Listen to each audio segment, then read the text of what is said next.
goodness. What's up, everyone? I'm gonna roll over my cord for my microphone, or off of my headset. So, turn my volume up here. Something a little different today. I've been kind of like going through the house and cleaning and organizing. I've been on like a spree this entire week. And one of the things I wanted to do was clean this NES that my friend Renee gave me. She'd never really played it anymore. She gave me a NES and a 2600 that she doesn't really use. So it's a little grody. It's not like super grody. I did already clean this portion of it already up here. Stupid webcam, there you go. I did clean this portion already, just regular IPA, 50%, because IPA is hard to get right now. So I don't want to waste my 70% or my 90%. But yeah, so I was actually just in the process of taking the screws out when I thought, you know what, I should just hop on Twitch real quick. And just, you know, do a stream of me cleaning this NES, something a little different. So what the hell, why not? So yeah, I'm just going to continue taking it apart, because I think that's only one screw left for me to take out of here right now. So I'm just going to take out this last screw, which I think is this one. Maybe not. Maybe I did take them all out already. Well, we got 6 there. 1, 2, 3. Alright, so I did take them out already. Oh, perfect. So there we go. So we got the top case off. This is the inside of your NES. Basic NES. This is your RF shielding. Protects your Nintendo from you know, interference from other devices that can produce electrical interference. Like I said, this NES isn't super grody. However, it has just kind of sitting around for a while, so it does need just a good old-fashioned cleaning. I'm not going to go crazy on it. Honestly, I haven't even tested it yet, so I don't even know if it works 100%. I have no intention of putting a new 72-pin connector in here. It doesn't feel necessary. I have pretty... Yeah, I don't want to toot my own horn. I have pretty good ability to get NESs working regardless of how old they are, if they have a new 72-pin connector, or whatever. You know, I have a couple of my own techniques that I use. One I call one jamming, which is basically when you take the cartridge.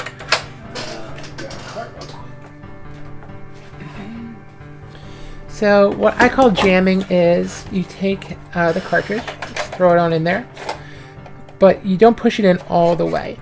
You push it just so that there's a little bit of the cartridge hanging out that's going to come in contact with the plastic of the zero and sort, the ZIF socket connector.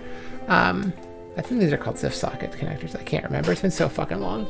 But what I do then is I slam it down just like the plastic on plastic, and then I push it in the rest of the way, and then you power it on. I call that jamming. I don't know why I call it that. It's just what I've always called it. I find jamming to be pretty reliable on getting games to work without having to replace edge connectors and that kind of stuff. So that's my hope here, is that if it is, you know, a little grody, just a basic edge connector cleaning and a good jamming, and it should work fine. So let me put one of my million copies of Mario Duck Hunt back on my shelf here. I overstate. I only have 3 of them right now. So yeah, so like I said, it's not super grody. There is, as you can see, some dust accumulation, some cobwebs. There's some gunk in the edging here. Obviously, like a soda or something was spilled on here at some point in time. So it just needs a good, just once over, just to make it happy again. So that's what we're gonna do. I got a bottle of just 50% IPA, and I got a just a microfiber cloth, and we're just gonna go to town just with a basic clean on that. So just enjoy the mellow Super Nintendo music. This is the video I'm playing right now is actually a Super NES drunk video. Don't ever say SNES to me, I will slap you. It is SNES, Super NES, Super Nintendo. If you say SNES, oh god, I hate you without even having met you. So let's just continue doing the thing that we were doing, which is just kind of giving a little scrub-a-dub-dub to the top of this shell, just to get all the gunk off. And unfortunately my microphone is casting a shadow. There we go. Let's see if we can get that better. Yeah, yeah, just like I said, just kind of like give a little scrub-a-dub-dub here. Don't know why Alexa responded to that when her keyword is computer. And it didn't respond to her own keyword, but she responded to scrub-a-dub-dub as an activation term, so I gotta love Alexa. And we're just gonna do this. And I do have the chat up, so if you do want to join me in chat, I will periodically poke my head up from what I'm doing here. And take a gander at the chat box. Some of the stuff on here appears to be like red paint or red nail polish. There is some white paint on here too, some spatter, which is common. Unfortunately, you do see that on games a lot. People never really disconnect their electronics when they paint. Oftentimes they just kind of paint around the TV stand or what have you. So paint spatter is something that you do find commonly on here. I'm not going to go hardcore with anything higher than 50% IPA. I'm not looking to make this original quality. I'm just trying to make this a little bit cleaner and a little sparkly so it looks nice sitting on a shelf. Because part of my plan is I have a bookshelf, a double bookshelf I just put in here. That's actually compliments of my sister. When she moved out, she decided she did not want it for her new place.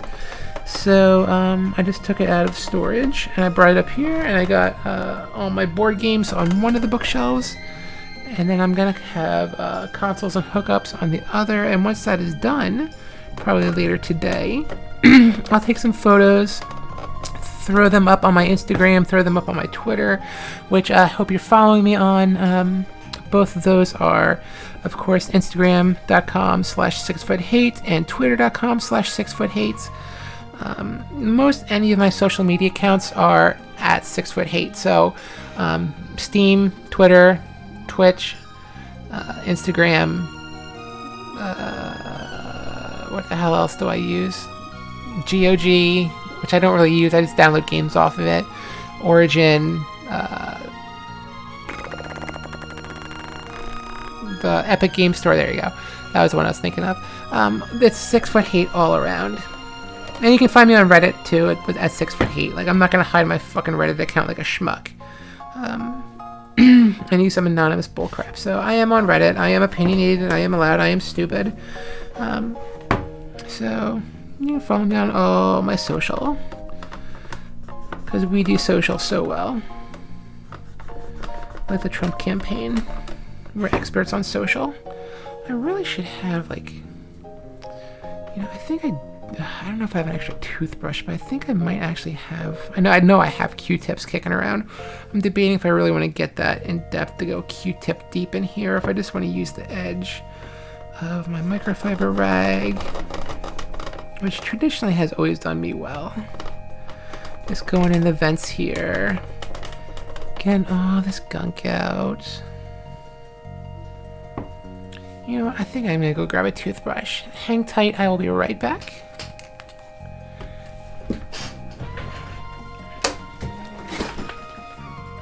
Not scared like thick thighs.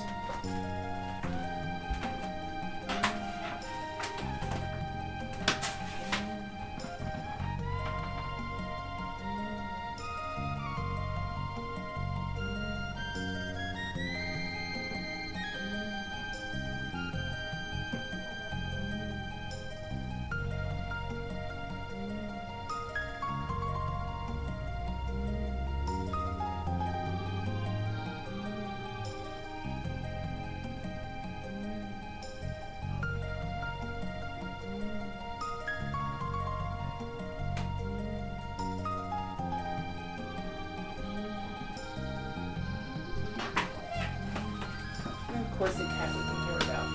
Spotty, shut your butts.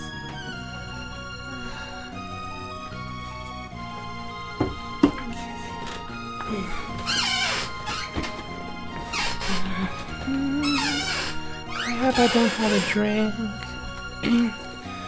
Maybe if I ask my wife nicely, she'll grab me a drink. What do you think?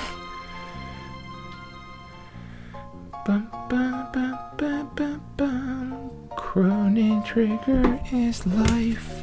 Ba, ba, ba, ba, ba, ba, ba, ba, ba, ba, ba.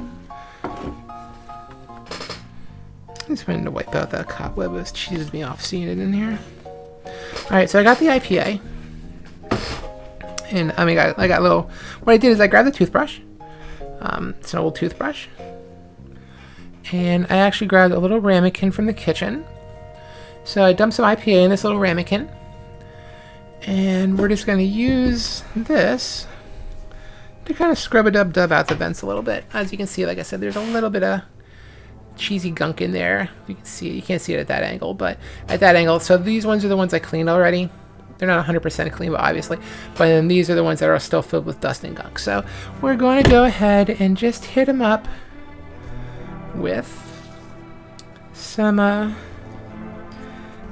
IPA and a toothbrush. See what we can do to get them all scrub-a-dub cleaned out of here. Ugh. Oh, look at all that gunk coming out of there. Holy enchilada. Alright.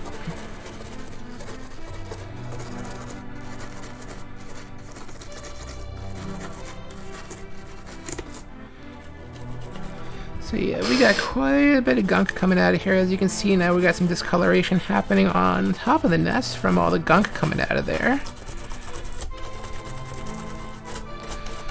So we're just gonna do some scritching with the toothbrush. The wipe here.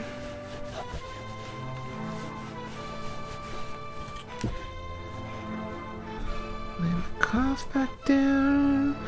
Obviously this was a very impromptu stream because I don't really have everything to make this look all fancy and YouTube quality. You know, I'm not like a oh fudge, that hurt. I'm not like odd tinkering or anything over here, you know, cleaning these systems out. I'm just, you know, I was cleaning it and I thought, what the heck, I will just go ahead and throw a Twitch stream on while I'm cleaning it, put on some soothing Super Nintendo jams, and let's clean this thing out real quick. I'll do it on Twitch. People can watch, have a good time, hang out with me if they choose to.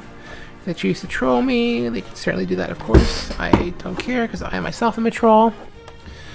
I'm also a brat. I'm a troll and a brat. I think, you know, I think when you're a guy, you're a troll, and when you're a girl, you're a brat. I think that's how it works. But anyways, we're just doing the thing, cleaning the nest, making it happy, returning it to its former glory as one of the greatest consoles of all time. Making it very happy.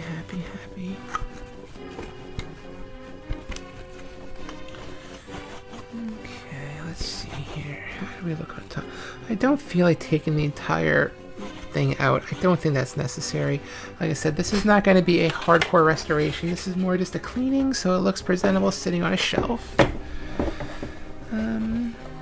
Not too bad. I do still obviously have some Flexus stuff in there. I wonder if I take it and just take it to the sink and just hose it out. If I can get all those big flecks of garbage out of there.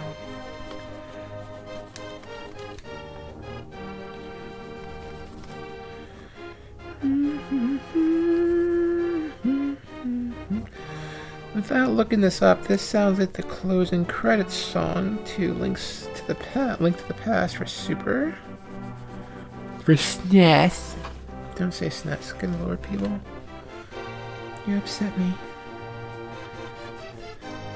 If you say SNES, you were not alive during the Super Nintendo era. If you say SNES, you're like 20 or under. And you say it because you don't know any better. And I'm sorry to say that, folks, but that isn't my opinion. Send all hate mail to 6foothate@gmail.com. And then I will delete it without reading it because I don't give a shit. Alright. We're looking pretty spiffy. That sounds like Halo's opening, but I definitely know that's not Halo because the Halo was not on the Super Nintendo. Do I have a clean corner anywhere? There's a clean corner. Let's play Guess the Games too as the songs come up. Let's see what if we can figure out what songs they are since I'm not looking at my computer screen.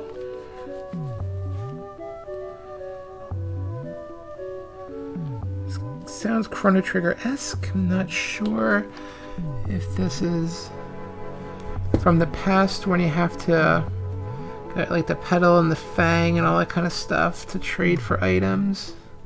When you get Isla at first. When Kino stole the damn key. Damn you, Kino. Isla like Kino best of all. How dare you steal the key? No, this is definitely not Chrono Trigger.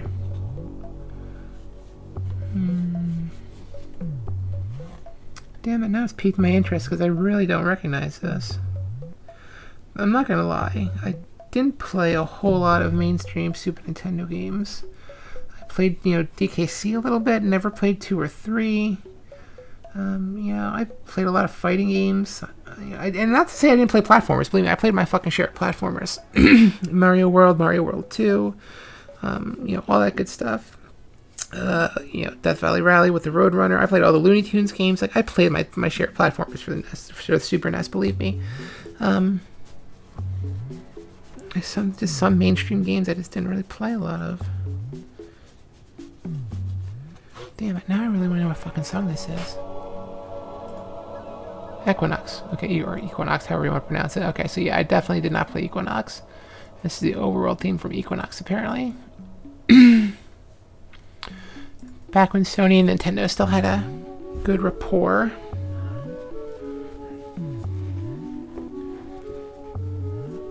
Sony ImageSoft did make quite a few NES and Super NES games,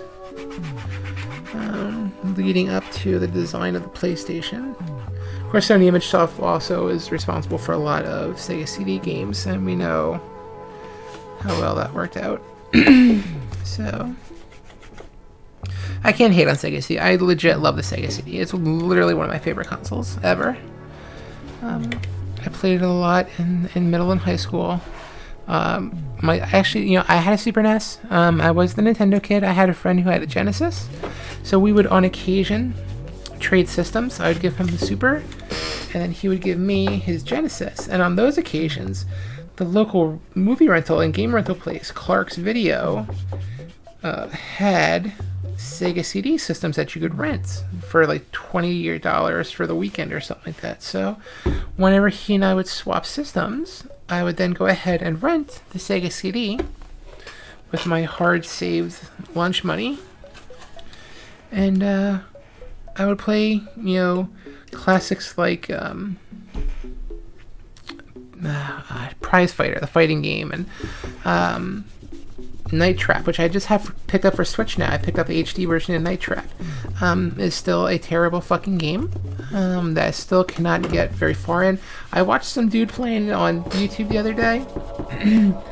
Homeboy got like all of the intruders, and I don't understand. Like, you would have to know exactly where to be in the house at every exact moment to be able to nail all the intruders. It's like, I don't know, it's ridiculous. I don't know how the hell somebody would be able to do that. But there's so many games like that for Sega CD. Like, you got Double Switch, that kind of stuff. So, I don't know. Sega CD is just a strange beast. It's the first generation of CD-based console gaming. Then you have everybody who came in that generation. You got Philips with the CDI, and you got Magnavox with the 3DO, and of course, as history knows, Sony came out with the PlayStation. So, PlayStation definitely not being a first-generation console, though. When it was in development, it would have been, as we all know, it would have been an add-on for the Super.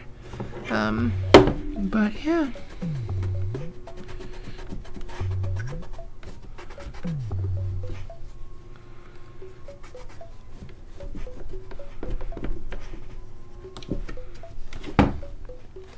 A whole bunch of gunk on this corner here.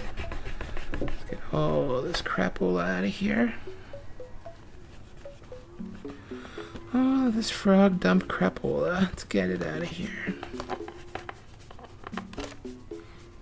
It's hard for me to get the cloth right into that corner, so I'm just going to hit it with the brush with some IPA.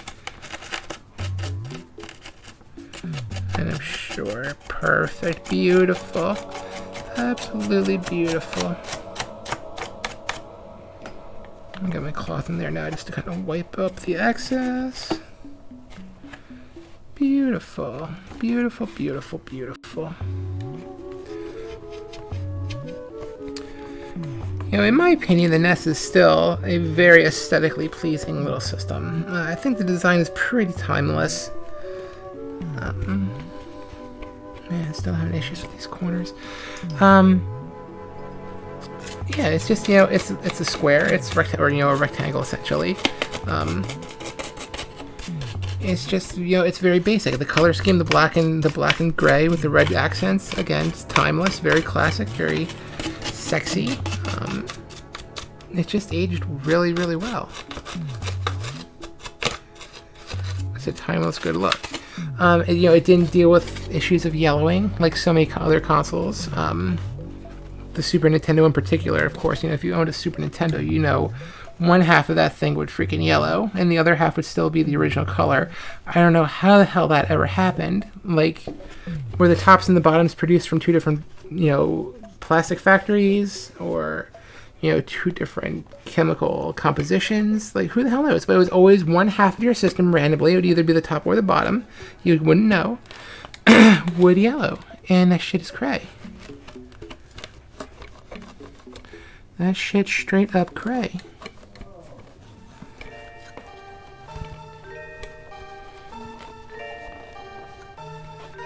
Alright, so we're gonna get the toothbrush in here a little bit too, because there's a little bit of crud here in the cartridge lid that I can't quite get the cloth into.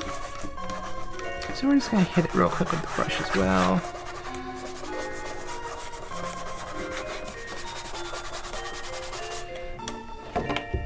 Try to get in there from both sides.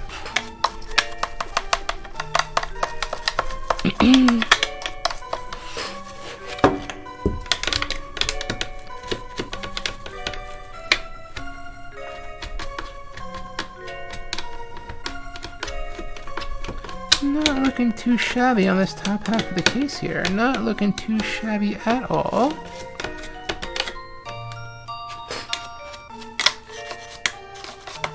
Still not recognizing this music either.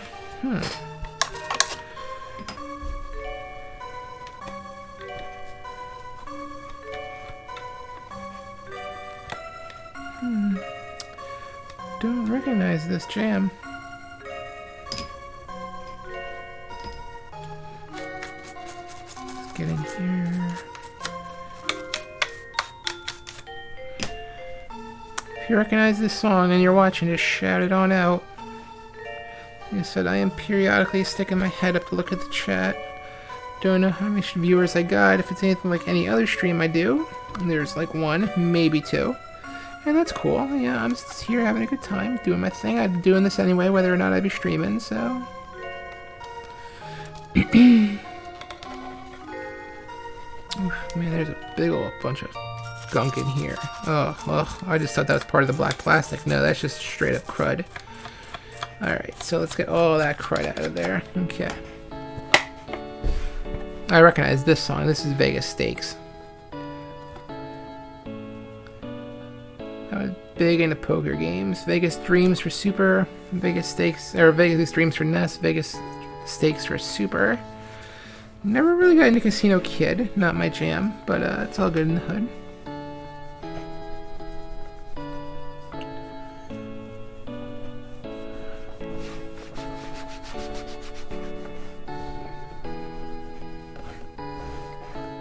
Oh my gosh, how am I not noticing this crud?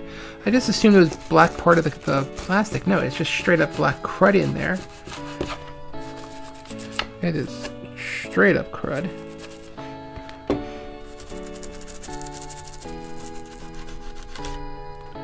Yikes. Yikes.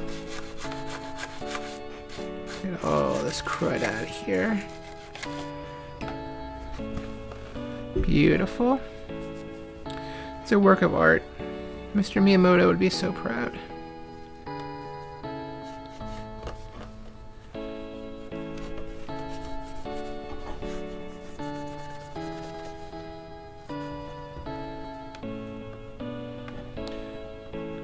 You know, I know this information is out there somewhere, but damned if I know it. I wonder who created the NES, who designed the case.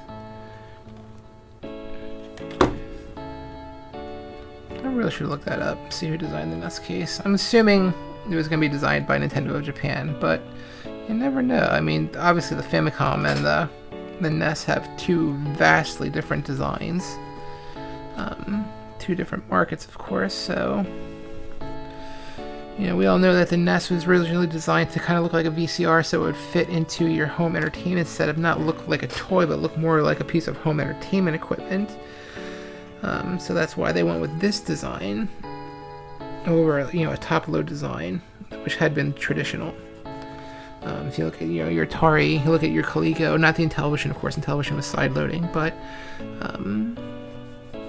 Vectrex also side-loading. VentureVision top load? VentureVision had card holders in the top. I think it's side-loaded too.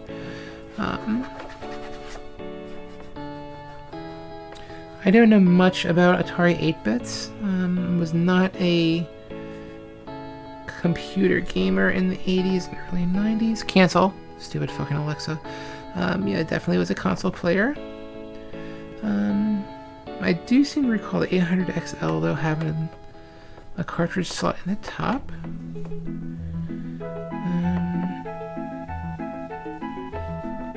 Don't recall anybody else. The NES was really the only front loader. Again, just so it would look more like a piece of home entertainment device and not a toy, like classic, you know, consoles had at that point in time.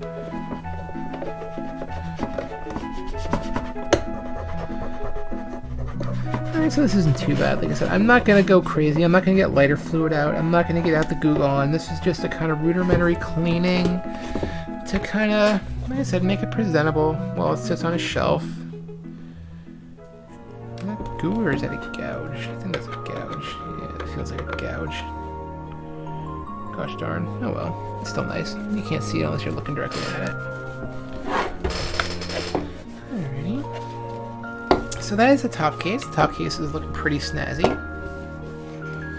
Put that off to the side. Let's take a gander now at the guts in the bottom case.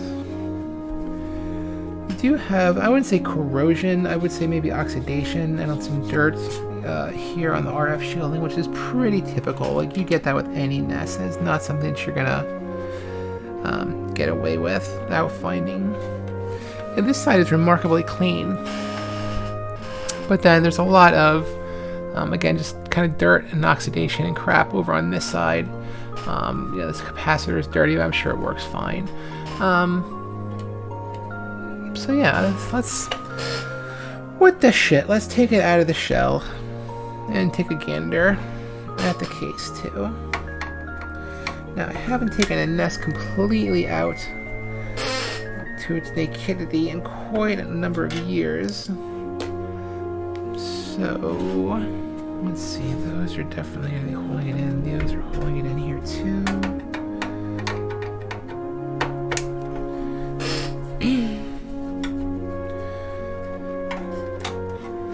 So if you've never taken a NES apart, we're going to learn together, because again, it's been a number of years since I've had a NES apart, so basically I'm relearning everything here myself.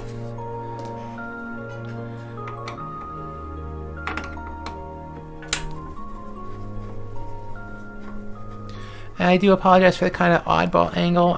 My webcam that does have a tripod mount is not as good of video quality as this. This is it's a Logitech 900, or is it a 920C? I think it's a 920C, which does 1080p at 30 FPS.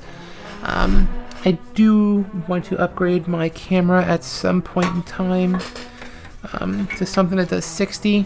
My wife actually has a DSL, or DSR. I don't know cameras.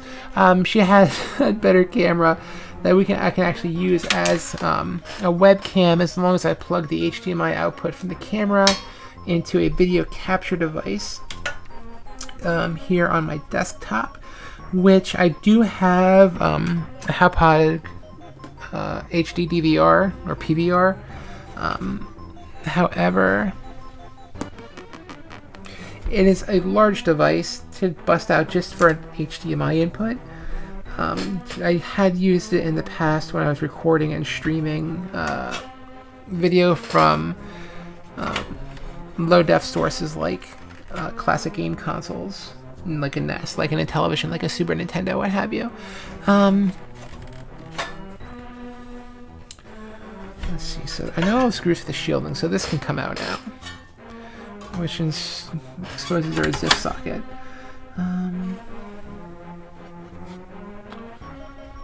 The zip socket screwed into the...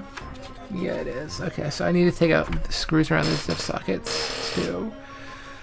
So it looks like just the gold ones. It looks like these two here in the back, the rearmost ones, just hold the shell together, the plastic shell for the zip socket. So let's try taking these out. Alright, so those are different screws. They're longer and they're chrome, so we will keep those separate. What time is it? It's 1:20. It's not too bad. I need to get to the hardware store today. I think they close at 4. I gotta check. Coronavirus has fucked up the hours for hardware stores. Something fierce right now. I go to a local Ace hardware store. Not like a big... I mean, Ace obviously is still a chain, but I don't go to a Lowe's or anything like that unless I have like a huge freaking order. So I just go to my local Ace all the time. And like I said, since it's a local, you know, family-owned hardware store, Weaver's Ace Hardware, for anybody who gives a doodle. They have weird hours right now because of the Rona. So at one point in time, I think they had started closing at 4 o'clock, and they were only open like Friday, Saturday, Sundays. I do think they have modified their hours since then, and I think they're open a little later.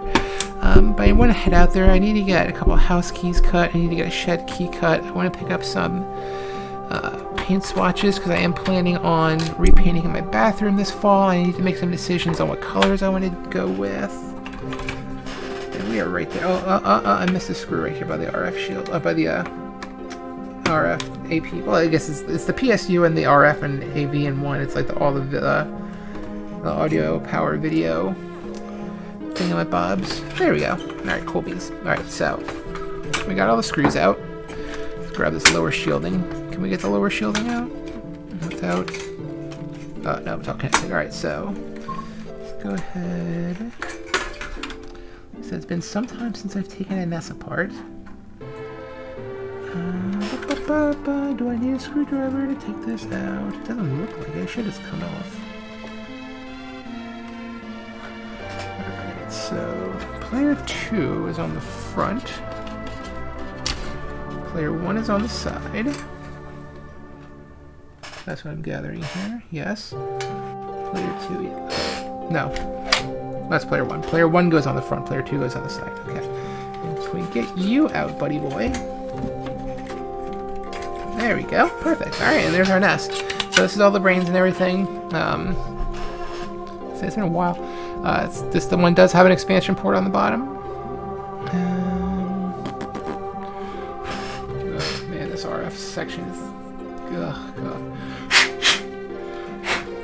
Yeah, I really should pick up some canned air today. Maybe when I go out to the hardware store, I'll do that because I actually just ordered an AX3000. Is it 3000? Did I order an AX3000 or an AX1500 Wi-Fi card? I can't remember. Anyways, I ordered a new Wi-Fi card for my media center computer out in the living room. Because right now it's only got like 150 megabit a second connection to the network, which is garbage. So I bought a new Wi-Fi, PCI Express Wi-Fi card rather than going with a USB for that because I can't tolerate the data transfer speeds between my computer here in the office and that computer out there. The data transfer speeds are just abysmal. Because typically what I'll do is, I mean, I have a full keyboard, I have a mouse, I have like an Air mouse and all that kind of stuff out there. So, you know, but traditionally what I would do is, like, if I want to, you know, work on it I'll remote into it, or I'll download files here in the office and then transfer them out to the living room rather than have to sit there on the with the TV and a keyboard on my lap and an air mouse and all that kind of stuff. I can just sit here at my desk comfortably, do what I need to do, transfer the files out to the server.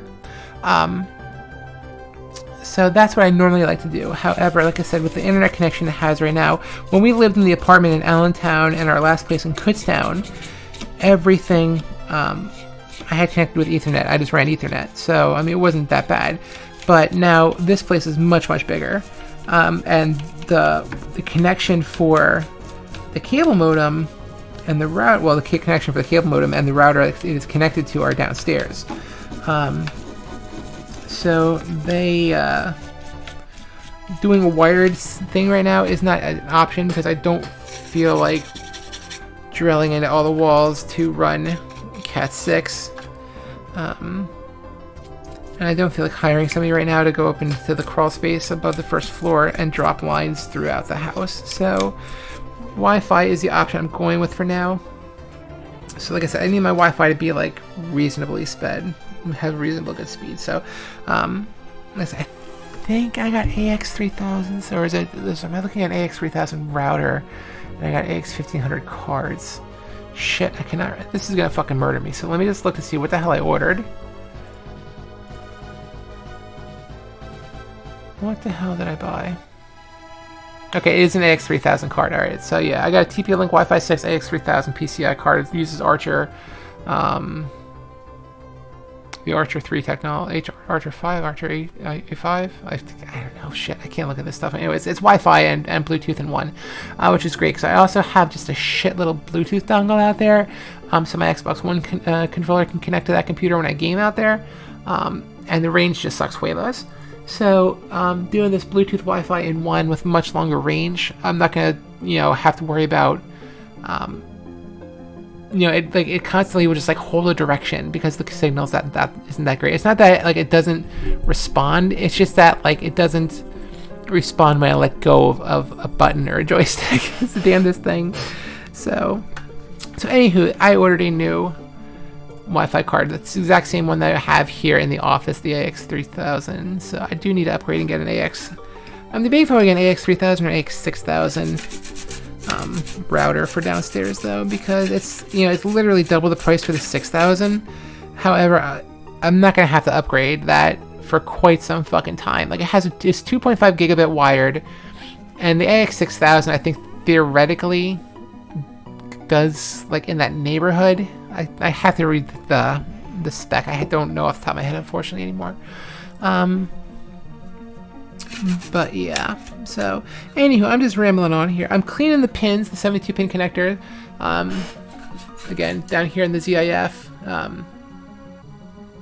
This is the 72-pin connector. This is what happens is a lot of times this will either get corroded or the pins will bend from just years of constantly being reused. The ZIF thing is weird because you put a cartridge in here and if you can't tell, it is at an angle. So, I mean, you're putting your NES cartridge in here at an angle and then you're basically pushing it down and forcing those pins into place. So you're essentially bending the pins ever so slightly every time you put a game in or out. So over a while, the pins just stop making contact with the connector on the cartridge, and then that's when you have your problems. And then so what you gotta do is you gotta fiddle with it, you gotta blow in it, your traditional that you hear all the time. That's people trying to get dust and stuff. What I think happens traditionally when you blow into a cartridge and they say, oh, you shouldn't do that because it creates moisture. Well, that's exactly, I think, the reason why it does work. And don't quote me on this. I'm not a scientist. I am not, electrician. I am just a fat chick who plays video games. But I think putting the moisture on the contacts is what's making the better connection. The moisture slightly breaks down any corrosion that might be on there temporarily. And then the moisture makes a better conduit for electricity between the cartridge and the connector pins. Again, just a theory. I am not, a scientist. I'm not a rapper. Bing, bang, boom. Anyway, so yeah. So we got the IPA. We scrubbed off the board a little bit. It's looking pretty happy. We got this big ground plane here that's got some more corrosion. So we're just going to hit it again real quick. Just to make sure it's happy. This ground plane over here looks pretty good. Everything on the bottom looks good. I don't see any traces that are cut. The bottom of the board looks essentially brand spanking new. I don't see any damaged components. I don't see any corrosion on the bottom of the board. It looks pretty happy. Like I said, it's not even really dirty. It's just, it's pretty clean. The ground plane's pretty clean. The traces, like I said, nothing looks bad. Resistors look good. No capacitors look blown. That just sounds a little wonky looking. I don't know. That's what is that? C23. I don't know. That's actually looking a little wonky there. Well, we'll see what happens. If it needs to get replaced, it's not a huge ordeal to replace a capacitor on a NES. Minimal soldering skills required for that, which is good because that's exactly what I have. Minimal soldering skills. But no, this looks pretty fucking clean. They should work right away on first fucking boot. Some fuzz in the ZIF. Let's clean that out real quick. Let's get that out of here. I wonder if while I'm in here, if I should cut the 10 NES while I'm in here. I can't remember which one's the fucking 10 NES. Let me see. Can I see it on here anywhere, or is it on the other side of the board?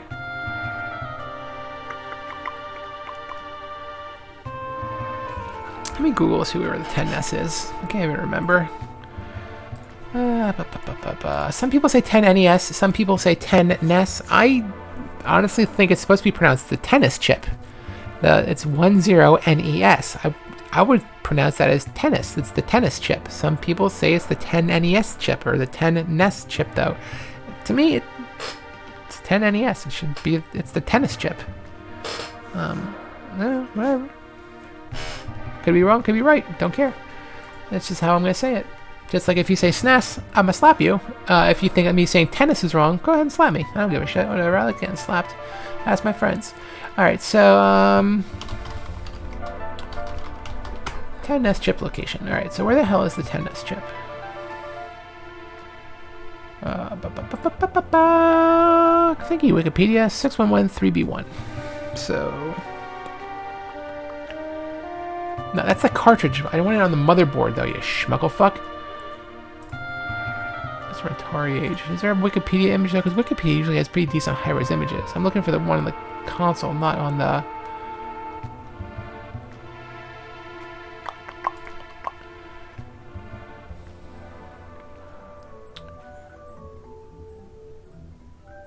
Cutting pin 4 in the control decks and turn... Yeah, okay, that's great. I know you have to cut the pin. Which chip is the 10 NES chip?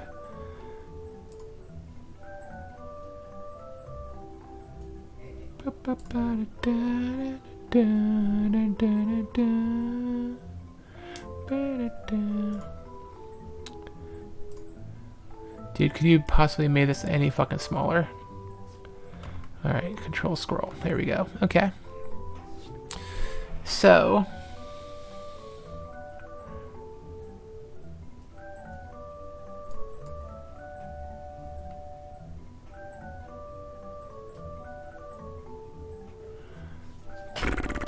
.3193A. Let's see, where is that chip? 3139A.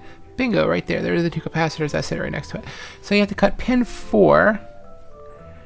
Sorry, a little capacitor. I didn't mean to have to move you out of the way, but you're in the way. I don't even know if I have a snip that I can cut it with. Let me see what I got in here. My handy dandy thing. Let's see here. I got a needleless. I got a wire stripper.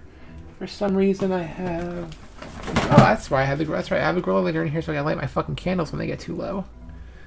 Let's fire a candle up. Marshmallow fireside. You smell nice.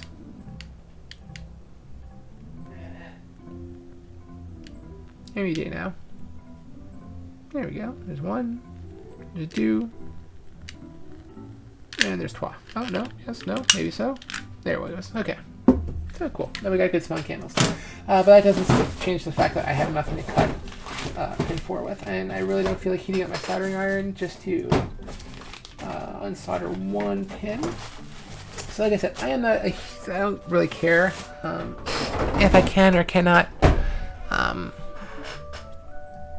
Like I said, I don't know. I've never had any issues with. Wait a second, that's a 3. I've never had an issue with really not being able to get a cartridge to work unless the cartridge itself was dead. At one point in time recently, within the last like 5 years, I was at a Classic Game Junkie in Glenside doing a thing with Too Many Games back when I still owned it. We were going to do a Dr. Mario tournament up there. We had a Dr. Mario cartridge, and we tested it in like 3 separate systems, and it wouldn't work in any of the 3 systems. And of course, I got mansplained. Oh, here, let me try it. Blah, blah, blah, blah. I'm like, dude, the cartridge is dead. No, you're just not doing it right. So like literally 2 guys took the console and the cartridge away from me to try to get this game to work. No, it was a fucking dead copy of the game. Like the systems were fine, and like, I wasn't doing anything wrong. The cartridge was dead. So like again, I have pretty good ability to get fuck cartridges to work. If I cannot get a cartridge to work in an NES, shit is broken. Okay, I mean that's just all there is to it. So. Alright, so the main board is clean, the ZIF is clean, the pins look relatively fucking good. I mean, I did, IPA them a little bit. I don't see a lot of corrosion down there. Let me fill up my IPA container down because the shit's evaporating. I don't see a tremendous amount of corrosion in here, but yeah, I'm just going to hit them again real quick since I got it open. You might as well just hit him a couple of times while you got the shit open, just for maximum efficacy. There you go. People say effectiveness. I like to say efficacy because it's a fancy $10 word. Alright, so we got these pins cleaned again. Again, the inside wasn't too bad. I mean, it was a lot of just surface dirt and damage. It just looks pretty good. Alright, do I want to take it? No, I don't think. Do I want to take it? No, I don't feel like fucking around with it. You can take the ZIF socket off. It's not a really hard process. It's just a piece of plastic is over top of the ground plane right here. And then it's just connectors. It's just pins and connectors back here. So you can just undo the the ZIF socket from up here, and then just unplug it from the connector in the back here, and bada bang. That's how you take the ZIF socket off if you ever have to replace the pins, if you ever have to replace the ZIF socket in itself, if you have to replace the board, what have you. Not a huge ordeal to do that. Tell you what, I am going to. I think my wife is trying to sneak in behind me without giving me a soda. Oh wait, what? Can you bring me my soda? Where is your soda? I think it's on the end table in the living room. Okay. Thank you, dear. So yeah, I am just gonna hit these AV connectors real quick because they do have some corrosion on them. It's just like your basic corrosion, though. It doesn't look like it was anything more than just age, corrosion, and patina. It doesn't look like it was damaged by liquid or anything like that. So let's just hit them with a little IPA. Get them clean. Dankeschön. Hi. So I'm just streaming here, cleaning the NES.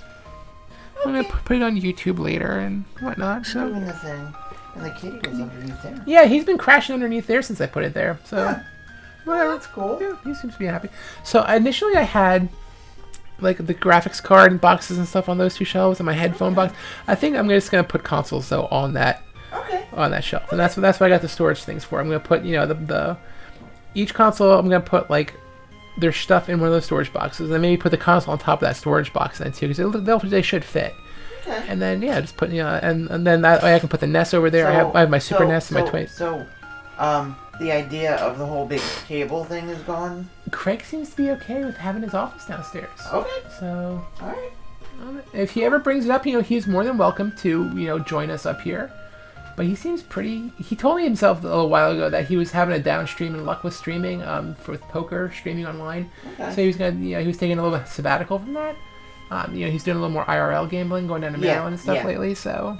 Okay. So yeah. Okay. I'm gonna take a bath. Okie dokie, artichoke. And do the thing. Okay, I'll just make sure the door is pulled close enough so that nobody sees your nakedity. Oh, of course. Yeah. You having fun? Yeah, actually, I got the top of the case clean. I was just going over the system board, making sure this was clean. It's not like perfect, it's not flawless, but it's certainly better than it was. Yeah, it doesn't really need retrograde or anything. No. So, and then I'm just gonna, give the RF shielding a little scrub down, This give the could- bottom. Yeah, so I haven't done this yet, but but the top of the board is done. Yeah, so I'm just the bottom of the RF shielding now. Sweet. Yep. All right, my dear. Have your fun. Thank you. You're welcome. Love ya. And hi to your one person viewing. It's all good. Hi. Hi. Where did I put my phone? Oh, here it is. That's my purse. I was watching, I put on South Park. Mm-hmm. The episode with Mr. Briss was on. Oh, really? Yeah. It was one of the second season episodes. Yeah, that's an old episode. It's an old ass episode. And you can see just how the show has really evolved. Oh, yeah. Absolutely. It's a great episode. Classic, yep. Yep. So that was the missus. So let's hit up this RF shielding too. I'm not going to do any de-rusting on here. There's not a whole lot of rust. There's like a little spot here by one of the screw holes where it looks like a little bit of a liquid may have gotten in there. I'm getting a big old shine off that shielding. New spot.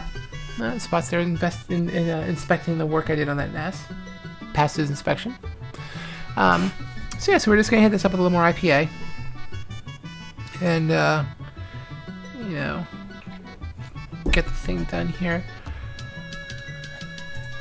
With IPA being, I don't know what the scientific term is for it evaporating, the evaporative properties it has. It's a pretty decent cleanser because it does evaporate pretty cleanly without, any residue or any water left over or anything like that. So IPA I find to be a really decent vehicle to clean things with. A decent solvent, as it were. Oh, you wanna get out, buddy? Did mommy close the door too much now that you can't get out? Oh, goodness. There you go, butthead.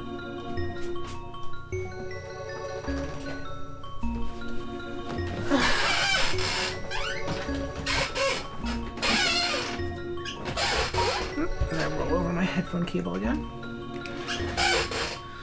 Alrighty.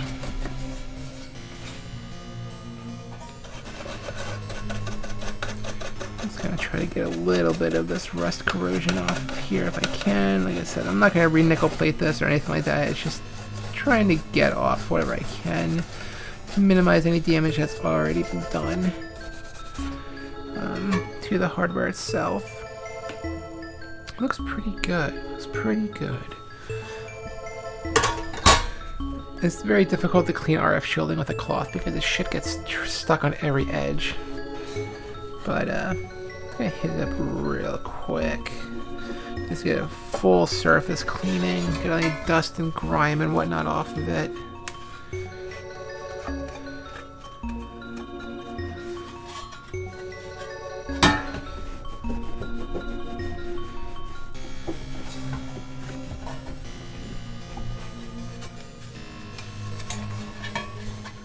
At the inside real quick.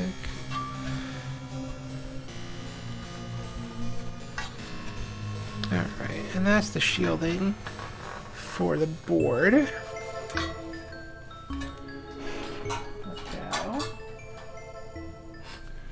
Alright, so Seven Saga, such a good fucking game. Seven Saga is it's really an underrated Super Nintendo classic. People hate on it because of its difficulty, and it is. It is an extremely difficult game. Seven Saga is fucking unforgiving, but it's just such a solid game. Like, yeah.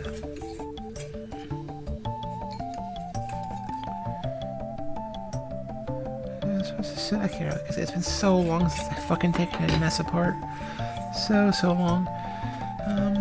Okay, we're gonna do the bottom of the case last. So let's just hit this shield up real quick with just a little bit of IPA in a rag. Just again to get any kind of dust and crap off of here.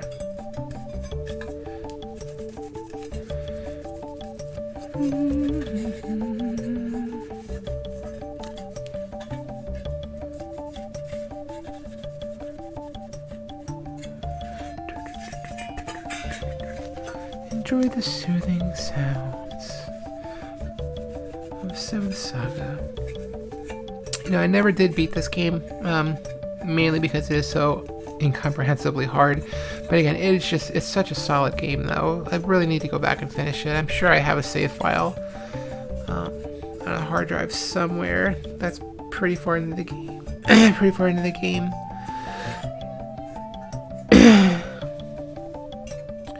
Another Super Nintendo RPG I love, I've never gotten more than like a few hours into it though, is Robotrek. And not the Robotrek anime. It's kind of like a Pokemon-esque game. You control a robot that does your battling for you. And you can get different robots and different upgrades and all that kind of stuff. So it's a really cool, underrated, underappreciated RPG. Super Nintendo had a lot of those. And it had some RPGs that I don't appreciate. You know, Draken and Arcana, I'm not really big on those. I had The Beholder, not really big on that. I do like my more traditional turn-based RPGs, your Final Fantasy-esque ones, and your adventure RPGs. I'm not much into the dungeon crawler genre of RPGs. The first-person RPGs like that, not really my jam. But not everybody has to like everything. And that's the cool thing about being a human. We all have different experiences and different preferences in life. Hello there, Flip Fury. Thank you, Flurry. Sorry, I said I called you Furry. Flip Fury, thank you for joining the stream here while I'm cleaning this NES up.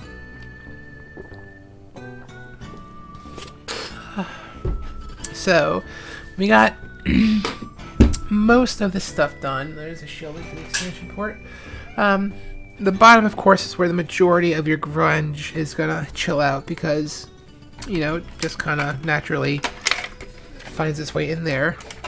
Excuse me, as you spill something on your system, the crap just kind of like settles. So we're gonna go ahead and just for a couple of minutes take the bottom of the case apart just so we can get a good clean on here as well. And again, yeah, I'm not odd tinkering. I'm not one of those guys on YouTube that does big productions. I'm just gonna clean this thing anyway. It's just a project I had assigned for today.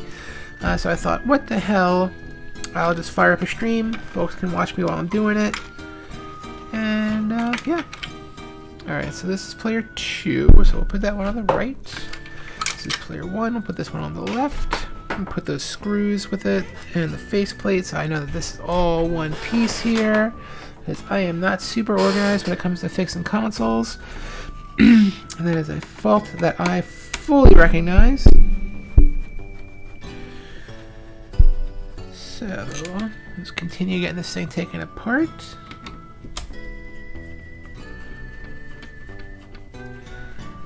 That should be it for the power and reset buttons. I think there's only 2 screws that hold this in. Yes, okay. So there's that. Put that off to the side there. Put the screws with it so I don't lose the screws. Instead, I know that these screws go with this component. Let's go ahead and take off the bottom expansion port cover too while we're in here. Now the question is, do I feel like busting out the plastic? I'm not going to do that on this system. I am going to leave it whole. I am not going to bastardize it. So, like I said, we do got some grunge in there. And again, the system was donated to me by my friend Renee. She's one of my roller derby friends. She skates with Reading Derby Girls, who I have been fresh meat with for 4 years. I did take time off last year, and of course now with Corona, yeah, we're not skating right now. As far as, you know, practice and competition goes, I am hoping to join them again soon. I am working third shift right now. It makes it very hard to do daytime activities, but I can't argue with the money. I get an extra 20 or 25%, I want to say 20%, I think. Shift differential pay for working third shift, but unfortunately it also kills my life. You can't really do anything. It's very difficult to find time to do housework and projects when you live with other people because you are awake at midnight and 1 in the morning, and if you make noise, all your housemates will kill you. So I do want to go back to working day shift at some point in time, sometime soon.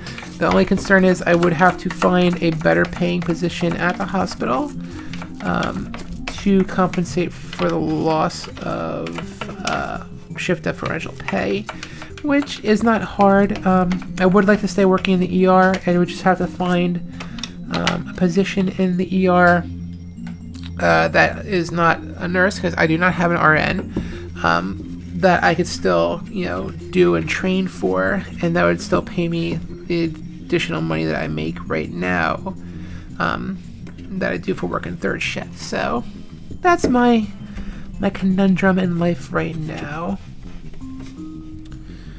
So once again, we're just cleaning out this nest again. My buddy Renee, she just donated it to me a few months ago.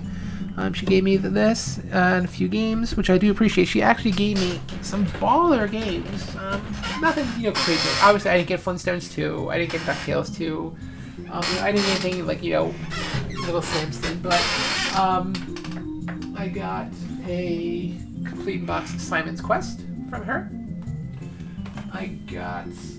I'll tell you what, I'm just getting all the stuff out of here that she gave to me. Oh my god. Oh, my poor goddamn spine.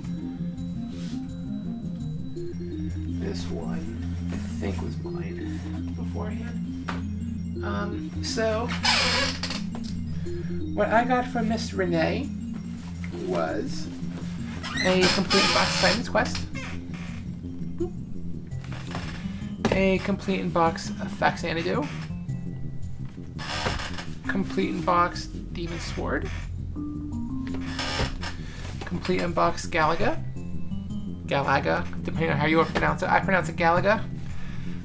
A complete in box gold copy of Zelda 1. A complete in box copy of Silent Service, which is an underappreciated classic for the NES. I am not into submarines or anything like that.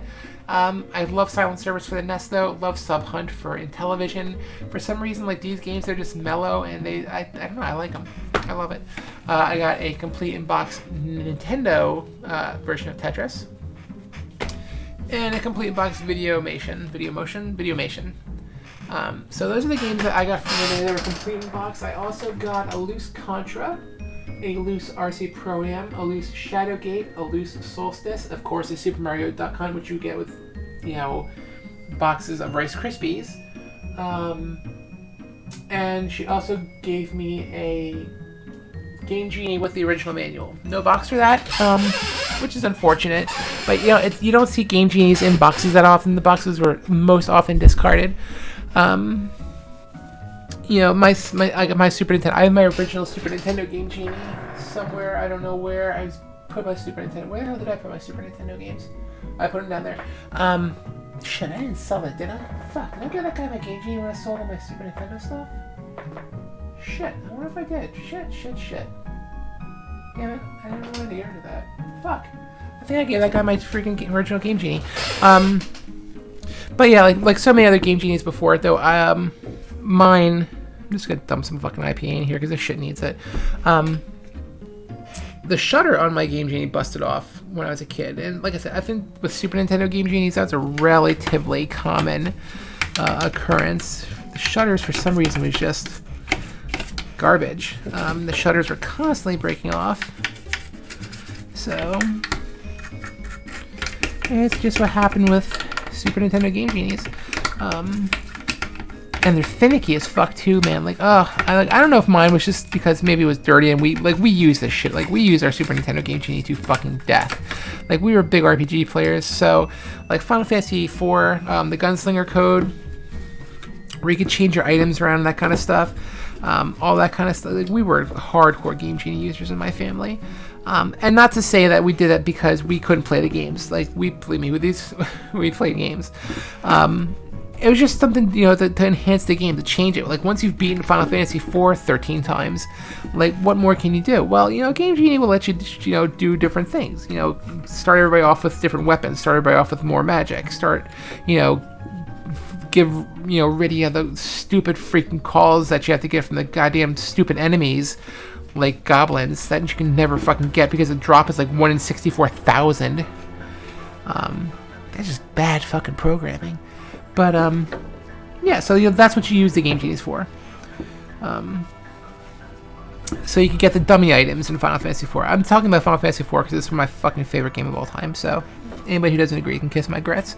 But yeah, so yeah, the Game Genies were just used to death in this house, and I think that's why our Super Nintendo one was just so finicky. Like, we used it with Mortal Kombat, Street Fighter, all of our RPG stuff, Faceball, you know, all those games that you could just make more fun with Game Genie enhancements. We used them, so it was never to us about cheating or to beat the game, because, you know, we wouldn't do that unless it was impossible to beat the game, like Ghostbusters for NES. Like, if you can beat Ghostbusters without cheating, you are a fucking god of gaming. So yeah, of course you would use that to give yourself unlimited lives as you're going up the fucking the apartment steps at the end of the game. Because otherwise the ghosts would just constantly get you and you'd want to kill yourself. So, you know, I think I might go grab some Q-tips because some of these corners are going to be a little bit hard to grab. So I'll be right back, 1 sec. Oh my goodness.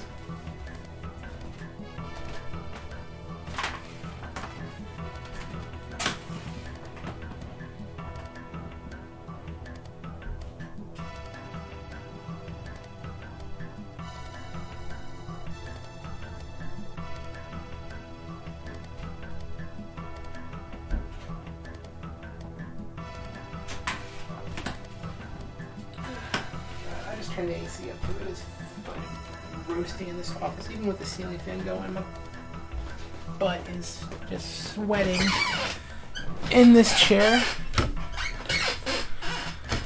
Alright. So we got some Q-tips. Let's hit some corners up in this thing with the Q-tips. Fucking microphone out of my light. Yeah, that's much better. We'll just hit the corners with the Q-tips. Get all this grime and crunk out of here. I don't know why I just said crunk. But we'll get all this grime and gunk out of here with these Q-tips. I'm really good at getting into corners. You know, a toothbrush is good for getting into multiple tight spaces at once. Like with the top grate on the top of the console. But if you really want to get into a singular area to clean it well, Q-tip is the way to go. That's where your money is. So we're just going in here on this part of the console. We're just going in, making sure all of our little corners are nice and clean.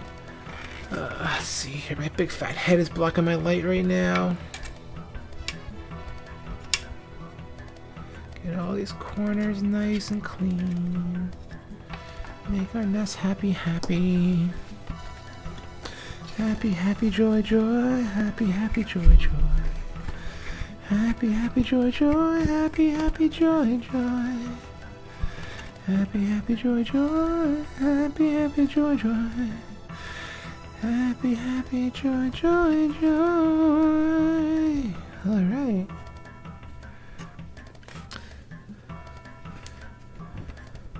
I don't think you're happy enough.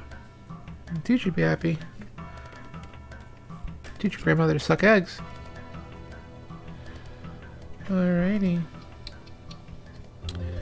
We're looking pretty fucking happy right now.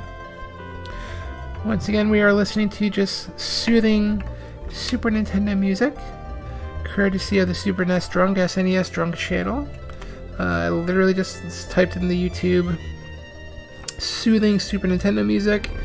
I like some of SNES, Super NES Drunk's videos. You almost caught me saying SNES. It's because that's what he calls himself. and this video just looked good, so yeah. Alright, so the front part looks pretty good, so we're just gonna go ahead and switch down to the back part. Get ourselves jamming along in here. Bada bing, bada boom. There's going to be stuff leaking out underneath this because there are air vents in the bottom of the NES case. It's now dripping into my hand and it is freezing cold because it's rubbing alcohol.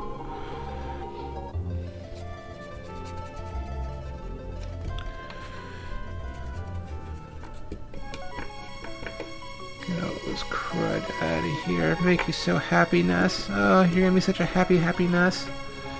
So clean. So clean and happy.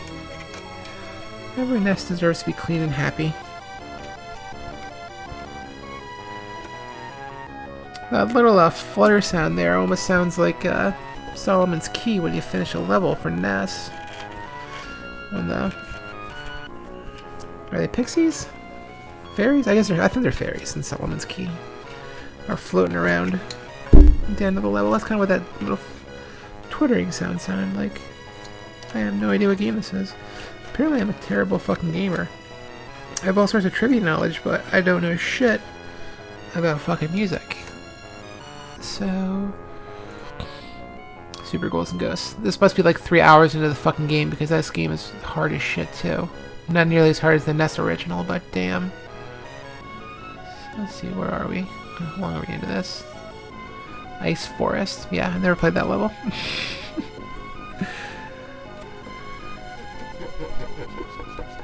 I am not a pro gamer. I am not that level of gamer. However, I have played in my share of gaming competitions. I've just never been able to elevate it to the level of professional. I was in PowerFest 94. I did make it to the finals of our regional competition in Reading, Pennsylvania. And at the end of it, Mike Irizarry, I forget what his last name is, Mike something, ended up beating me at the regional location I was at, and then went on to win PowerFest 94. So I was beaten by the best, so I'm not going to complain. However, like the other guys that were in the competition too in the finals just smoked me. If I'm not mistaken, you had to play World 1-1 in Lost Levels because Super Mario All-Stars was a thing. Then you had to beat a level of Mario Kart. And then the rest of the game was spent, the rest of your timer was spent playing Ken Griffey Jr. Home Run Derby. And trying to hit as many dingers as you could, because that's where the points were. Every home run, you got like 10,000 points or something ridiculous. I don't remember. You know, there are a couple PowerFest cartridges floating around, and I have played it recently. We had one of Too Many Games a few years ago. One of the owners brought his down with him. I just don't recall off the top of my head how many points a home run was worth. But again, the object was to try to rush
Winter. God damn it. I'm such a schmuck. Now one of the main ones, of course. Earthbound is like the fucking main Super Nintendo RPG. I know what I'm talking about, I swear.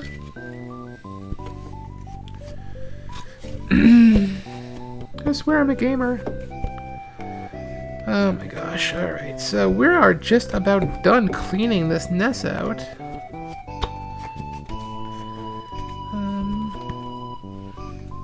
think I'm just going to grab another Q-tip real quick in this little quadrant or triant or whatever you want to call it, this little section of the case bottom. I'm just going to go over real quick with a Q-tip. There are some places that my cloth is not getting to, which is exactly why I got these Q-tips out. Get some of these air vents.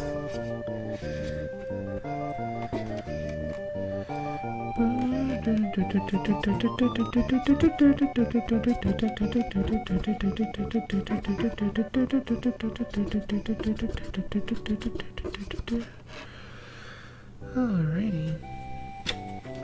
So the interior of this case is pretty much done. I still do have to go and do the exterior. Oops, that's not where I'm going to put that. God, Earthbound is such a great fucking game too. I only actually just finally beat Earthbound when it came out for Virtual Console on Wii U. It was literally the first time I beat Earthbound. Like, I've played it a bajillion times. I just never beat Gygas. So that was exciting when I finally beat that, when I was like 38 years old.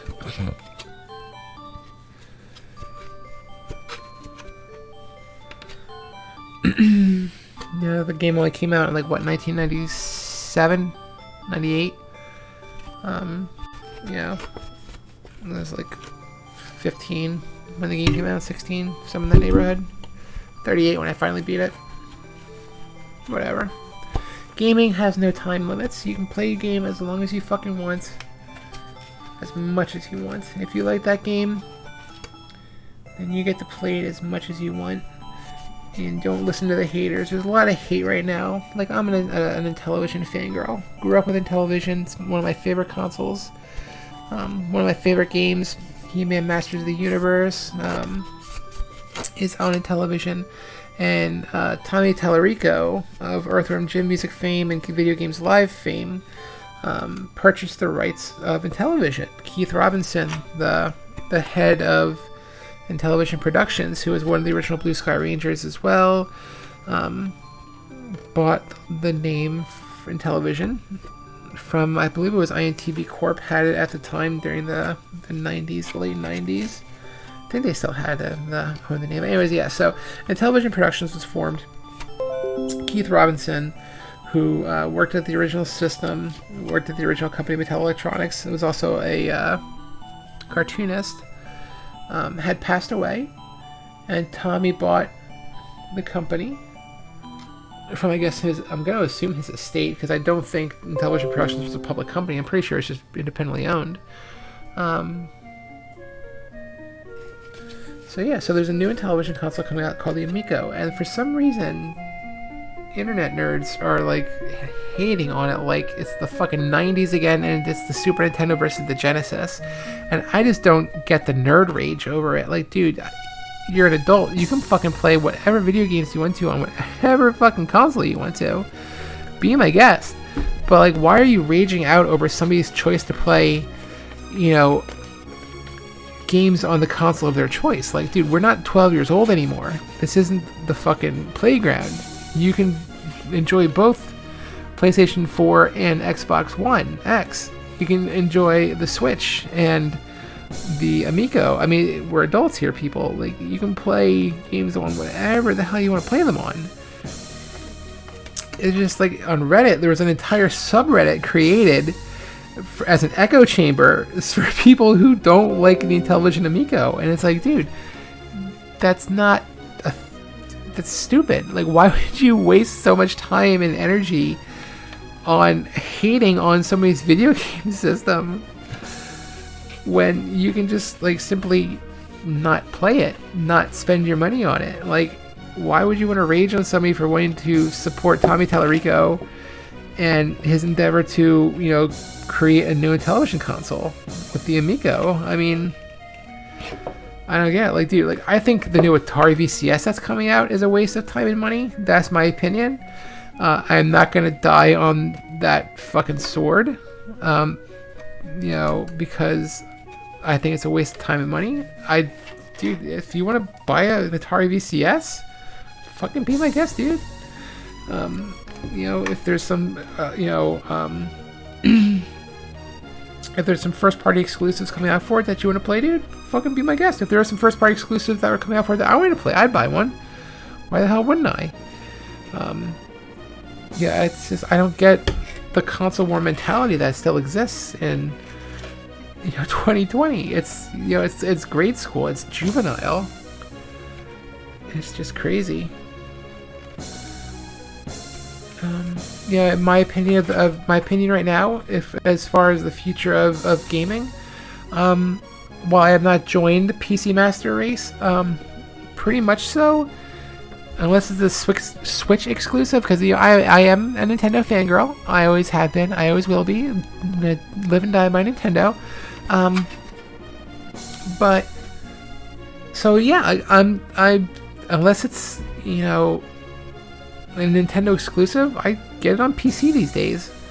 And it seems to me the way that Microsoft is going is going to be dual platform releases on both Windows 10 and Xbox Series X, S, whatever, just the new Xbox, because it's just confusing, the fucking Xbox Series S and Xbox Series S. But like, there's already been an Xbox Series. This will literally be the fourth Xbox in the series. Why are you calling your system a series?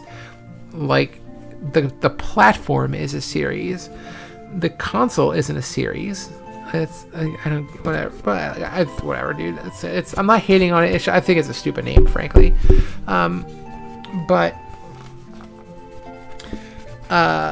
Yeah, like the idea seems to be from Microsoft is to do dual platform releases on Xbox and PC.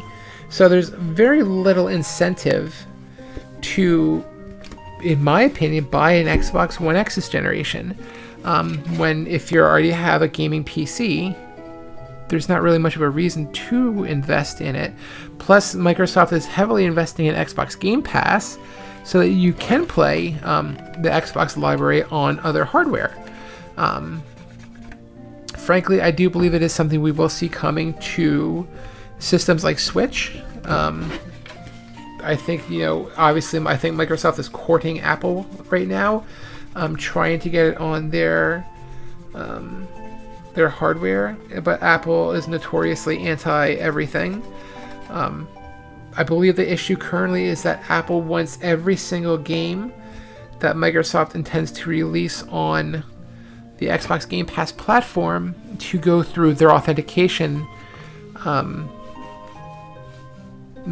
system to allow that. And like I said, like the individual game isn't what's going to be on Apple's marketplace. It would be Xbox Game Pass software, but Apple seems to want Apple seems to want to validate every game Microsoft is going to put on the Xbox System Pass software. They want them to validate that as a separate piece of Apple software, every single game.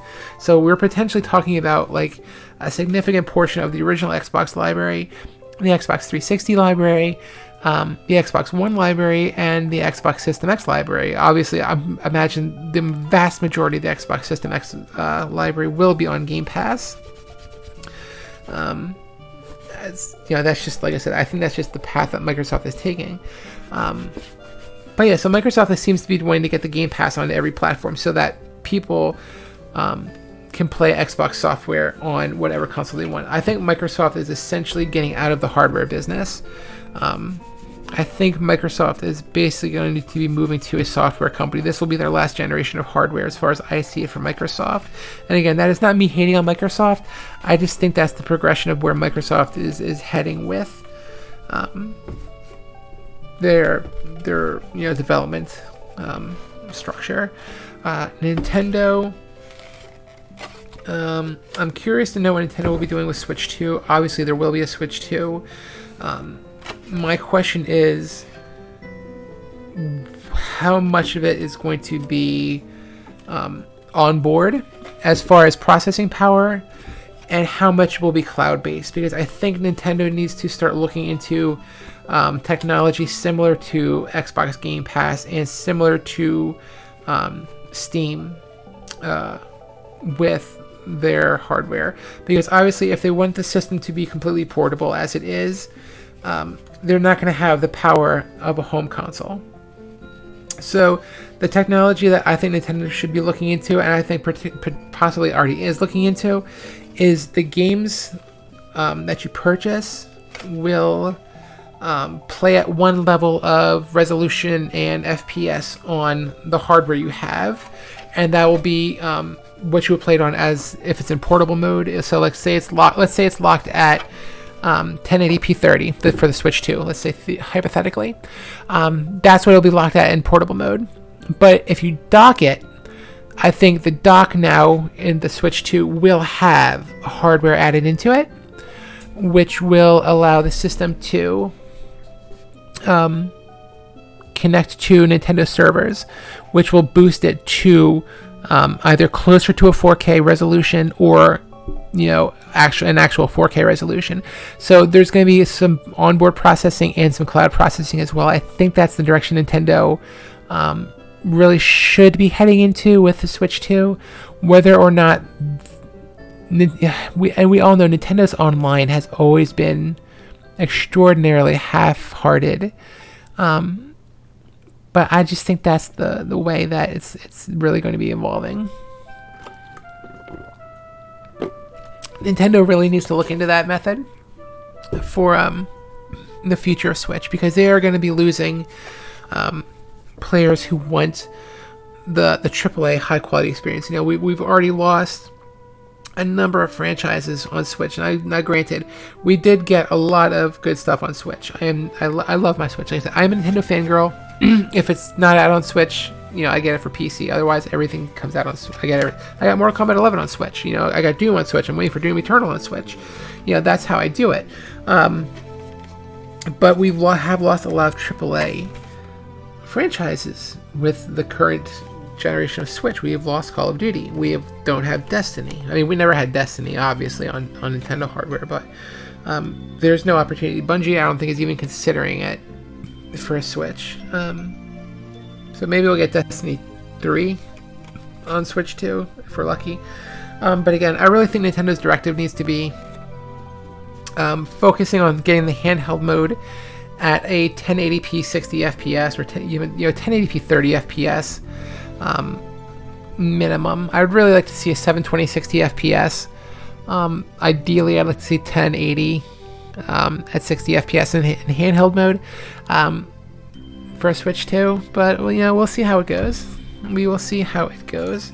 All right. So one last piece we got is just the expansion cover.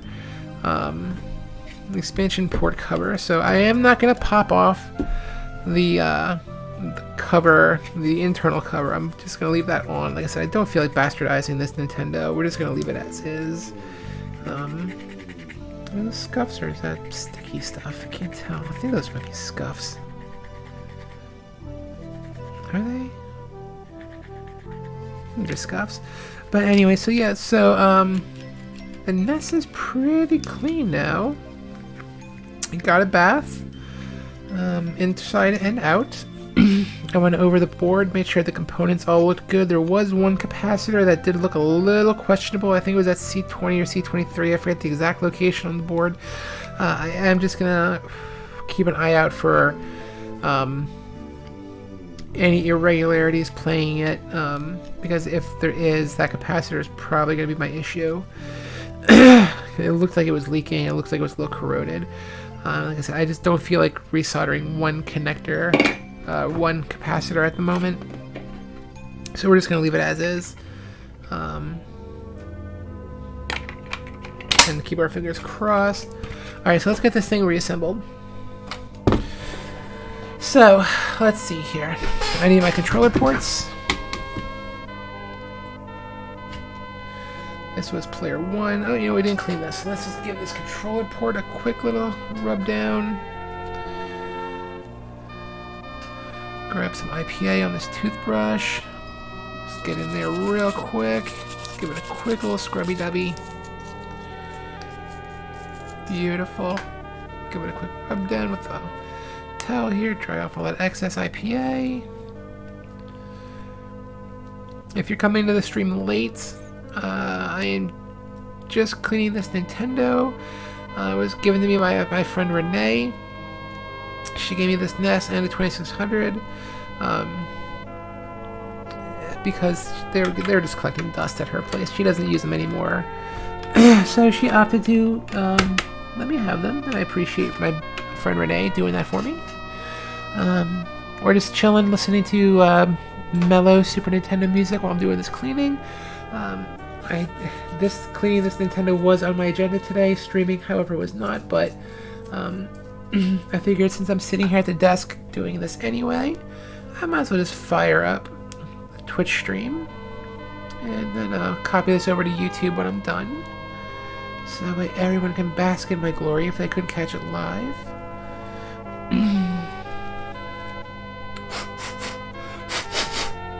Oh, it's good, clean. Bring that through here. Bada bing, bada boom. And get the cover back on. Oh, yeah, we didn't clean this, so let's do this real quick. You know, wet section. There's a wet section of towel.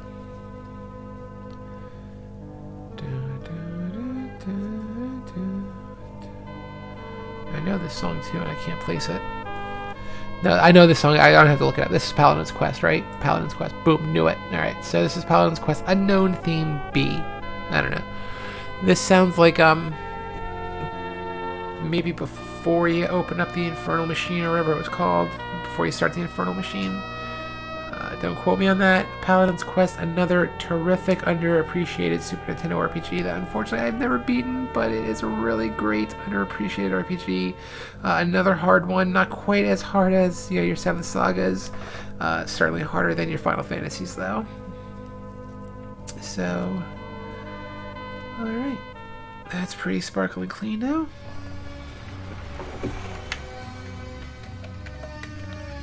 Get that back on there.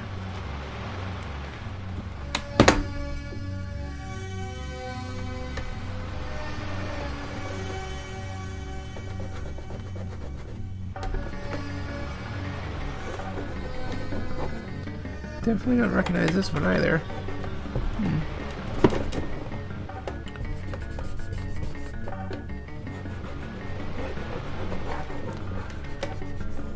It's weird that there's a little bit of like etching or something on the plastic here right at the controller ports. That is really, really weird. This is a weird place for a scratch like that. It is what it is. Get all these rubber feet really good and clean. There we go. Okay. Alright, so let's get the screws back in here for our controller port cover.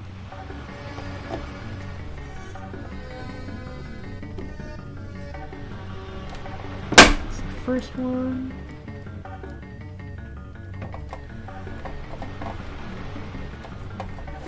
Second one. Okay. What else did I take apart from the bottom here? Yes. Power buttons. So let's grab these real quick.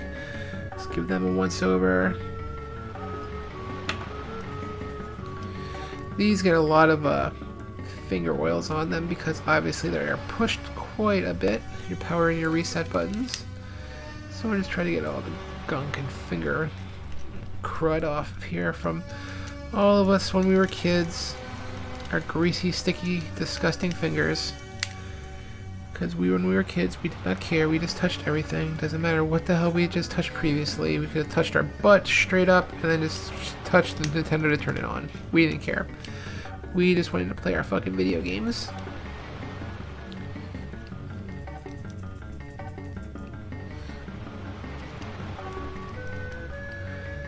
We have to make sure I tag Super NES Drunk, SNES Drunk in this video too, because again, this selection of mellow Super Nintendo jams is from his channel on YouTube.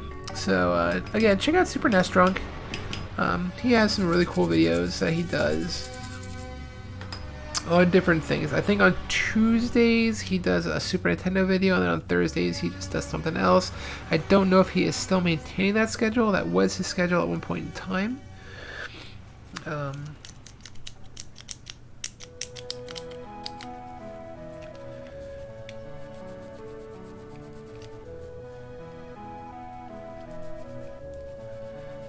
They always have a little bit of etching in the plastic too, due to just being constantly used and rubbed up against the shell of the system. It's really hard just to not get any etching on these buttons. But as long as it's clean.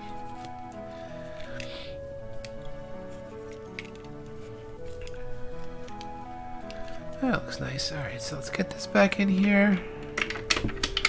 Situated back on that post. There we go. Get these screws back in here to hold it in place. There's only 2 that hold the power and reset assembly in place. There we go. So I whack my hand straight into my microphone. Are they 2 different lengths? This screw doesn't seem to... 2 different diameters? No, they appear to be the same screw. Why am I having such an issue getting this back in? Let's try the other screw then. That feels better.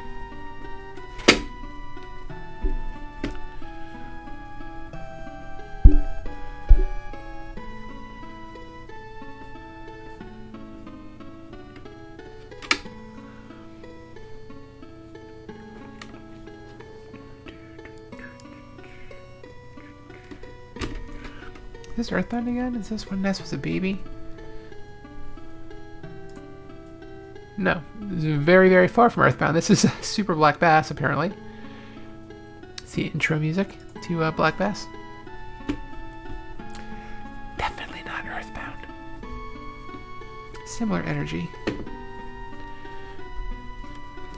Man, these screws feel like they're going tight in here. Jesus. They didn't feel this tight coming out. These are the right screws, though. I mean, I put all my screws with hardware I took them out from.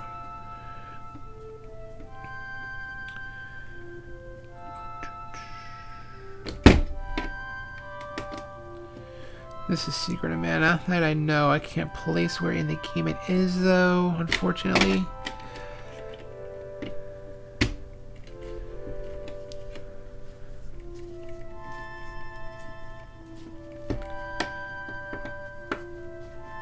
Where in this game is this?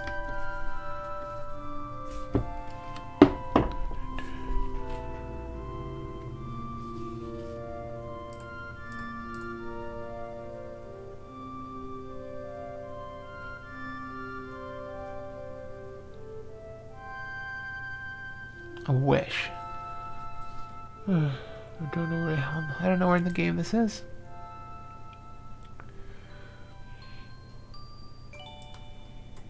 Wait, I have to Google it. Crystal Forest. Oh, is this where it's frozen?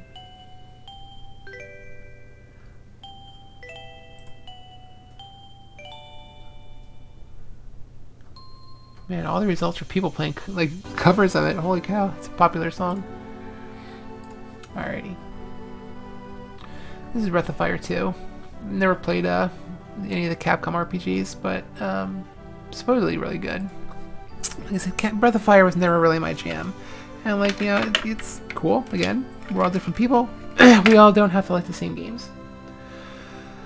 Alrighty, so let's go with RF shielding back up here on the table. Let's see here.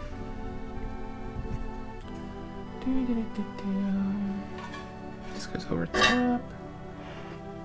This goes underneath. Alright, so this is the RF shielding that goes underneath the system. These get fed up through here.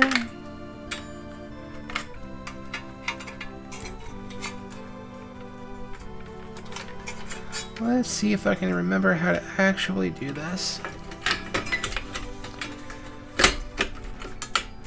That's always my problem with taking consoles apart. I can get them apart, I can get them cleaning, I can get them working. Getting them back together is another fucking matter entirely. Because I am not organized. I am chaotic, and I get shit done with that chaos energy. Organization is not my bag. Alright, so there's that. Okay. And then we gotta put this shield back in place right here. Beautiful. fairly certain that's how that goes in there. Don't think it goes the other way. I certainly could be wrong. Don't think it goes in this way.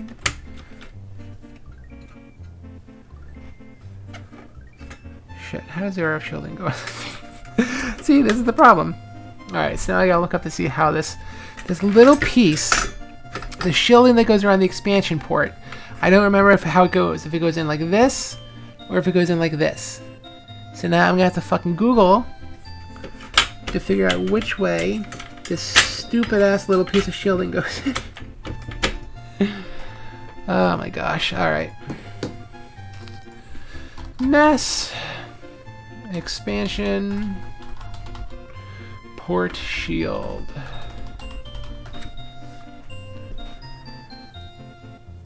Image. None of these are showing me the way you do, though. Thank you. Alright, so yes, it does go the way I thought. With the little lipped, let me get back to my, so I can see what my camera sees. This little lipped end goes face down. So it goes in just like this. I don't think it matters which way, because it does look symmetrical. So we're just going to go ahead and flippity floppity floop, bada bing. That's how it goes. Okay, so just want to make sure all these pins are good on the controller ports. They look good. I don't see any breaks. All the connectors look solid. The soldering under the, or not the soldering, the crimping on the connections look good yet. Alright, so I think we're solid there.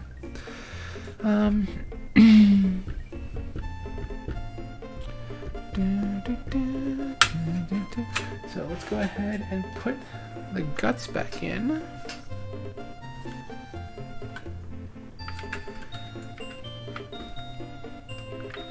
This is keyed, so it's very easy to make sure you get it in the right way. As you can see, the big blue connector, we're connecting the power back up to the board right now. It is keyed. A key is when you're seeing the, there's a pin missing right there. See how it's 4, then a space, and then 1? That's a keying. So it lets us know that there's only one way for this shit to go, so you can't blow your house up by connecting it the wrong way. And bada bing. And then we'll reconnect the player 2 controller port, which is not keyed, but I do believe there's only one way it can go. Let's take a look here real quick. Won't fit if you connected the wrong way. I mean, that's basically how these things go. Yeah, it's not fitting that way, so fits that way though. Alright, so that's how that goes. And then this one goes the same way for player 1. Bada bing. So jam these wires down through the shielding a little bit here just to get additional clearance. There we go.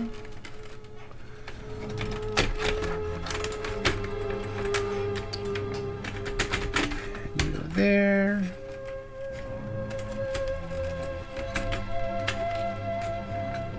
You go there. You go down.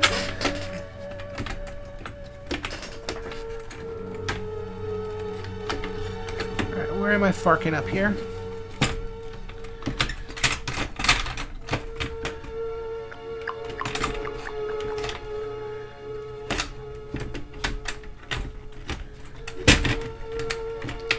You there. We're all in our happy place. And why are you not going back down?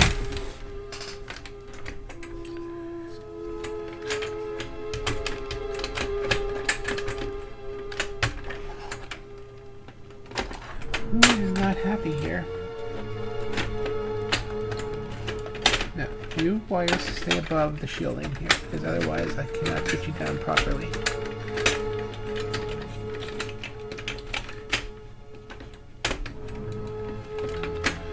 Someone up front that's catching me off. Do we just make it in? Do the thing? No, because now this connector here is being stupid and gay.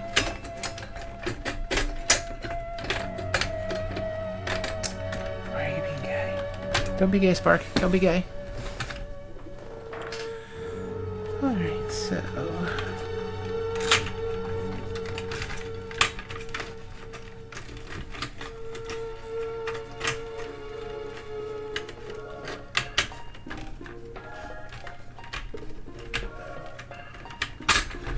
Pretty sure I want this shielding above here, don't I?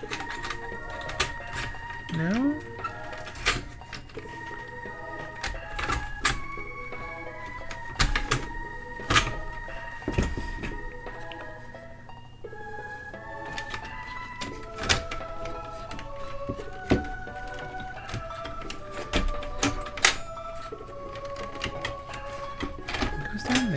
Around that peg there.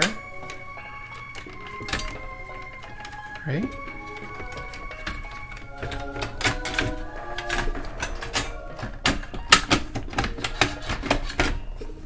Why are you being gay and stupid? See, again, this is my problem. I don't pay attention when I take stuff apart, and I can't get shit back together again. So, something's going on with this RF shielding that is preventing me from dropping this NES main board straight back to where it belongs.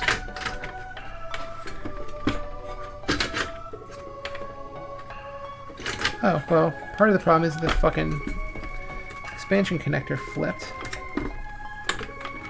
for some ungodly fucking reason.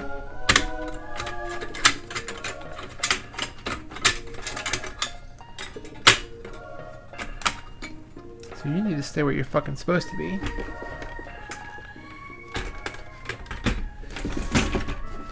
Tell you what, maybe I should put the screws for the shielding back in, the ones that don't have any matter with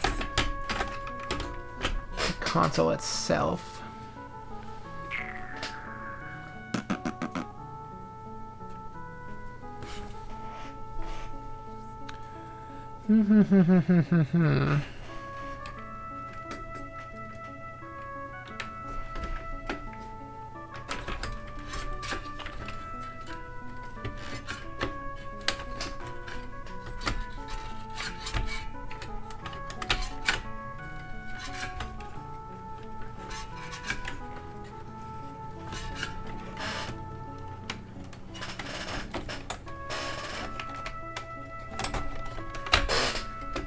I mean, I don't want to force it, but I mean, this looks right.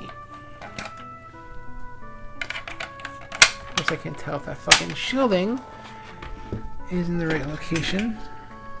It is.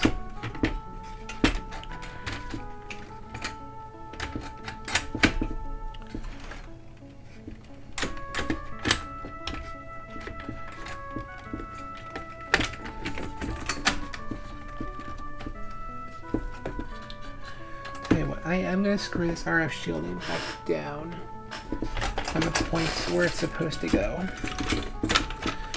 think that'll save me some headaches.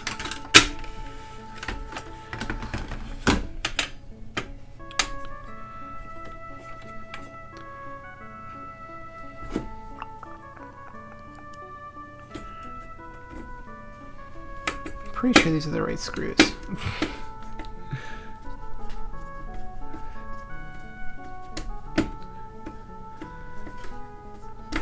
I think there were 4 for the shield and then 2 for the main board, right?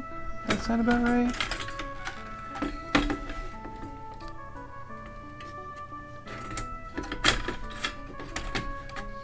No. Am I missing screws somewhere? There's a couple screws. Go wondering. I know those are for the 6. Those are the 6 that put the case, the top and the bottom together. And those were the 2 for the power.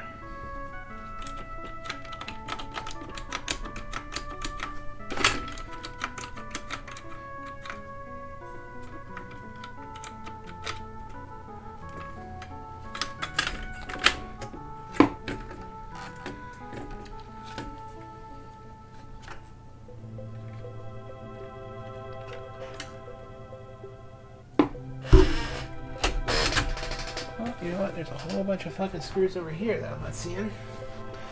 So, are these the screws? See?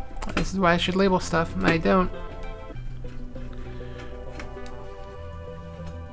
Alright, so I got 5 screws over here. I got 3, 6, 8 over here. Oh, God, my tired old ass. Some of them are also for the top shielding here.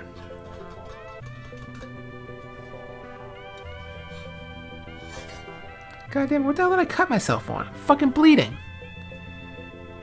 What the hell?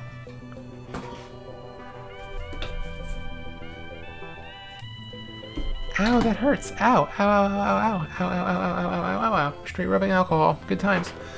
Alright. Alright, so I don't remember how the fucking bottom shielding goes back on.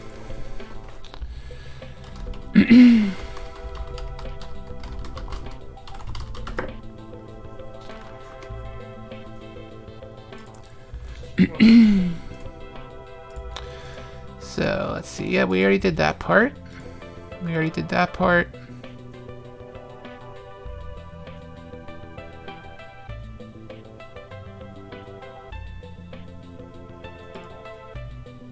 We already did that part. Yeah.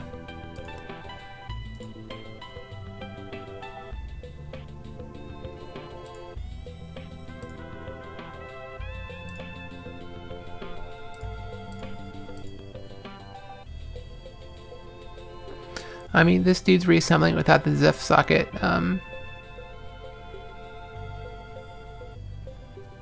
attached. But I mean, that shouldn't be any fucking difference. Oh, I got Q-tips all over my arms now.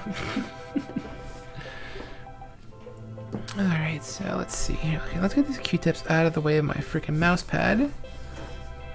There we go. Alright, so which screws do you put on?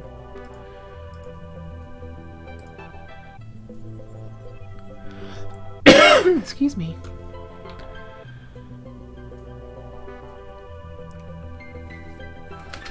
Alright, should I do this without the freaking ZIF socket on?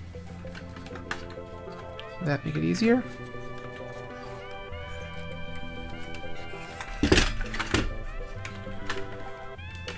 Don't even remember how to take this off properly without fucking up the board. That's the problem I'm running into.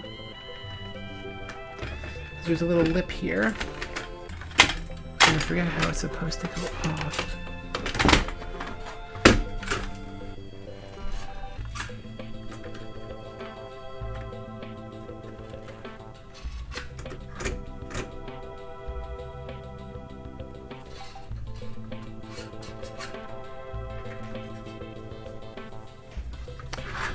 Oh my goodness gracious.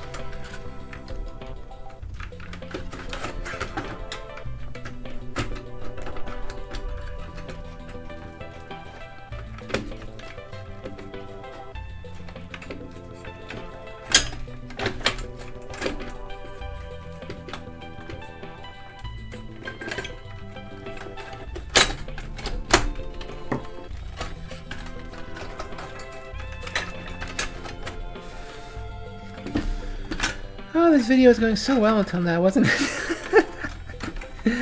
Oh, Lord.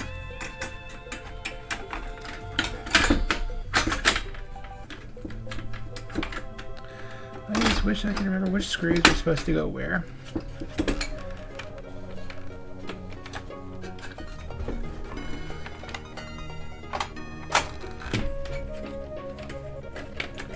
And once again, the fucking expansion port shield has turned in place.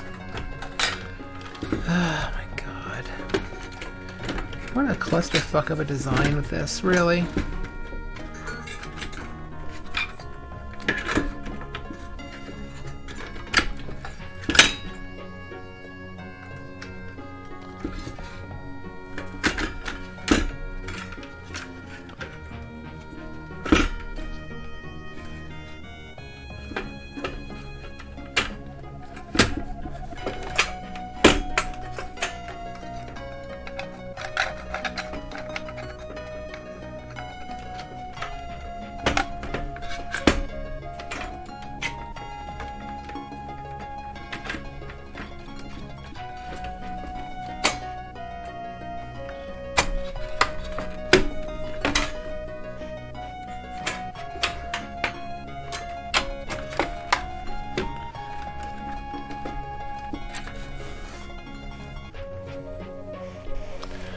Are his pins above or below his power pin?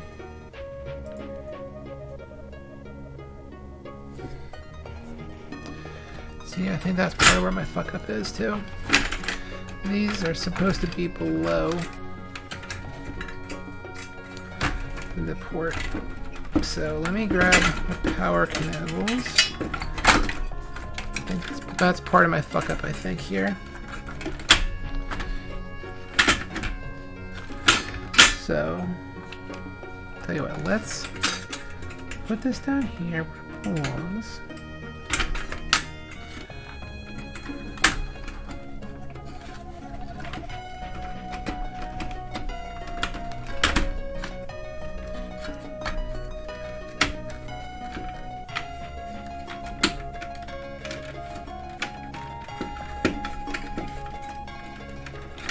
It should be around this post here.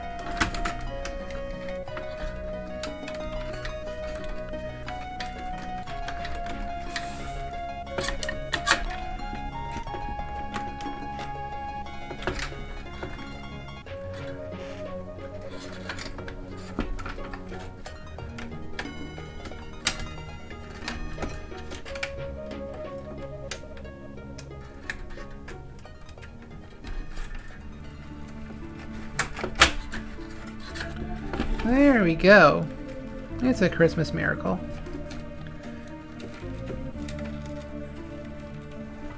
Alright, so let's make sure that these aren't getting pinched by anything.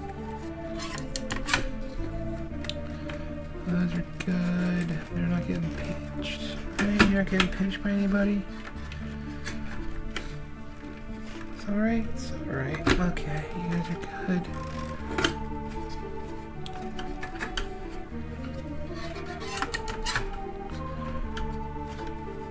For some reason... Oh, okay, there we go. Now we're good. Alright, now we're good in the hood. Now, we still have the issue of which screws go where. So, I think the longest screws go through the socket, through the shield, and then into the housing.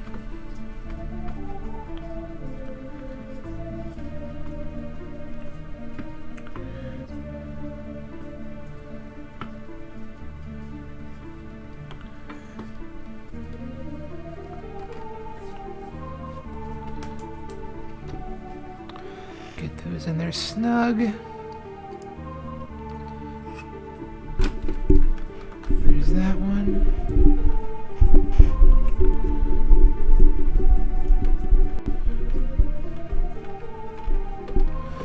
Now, some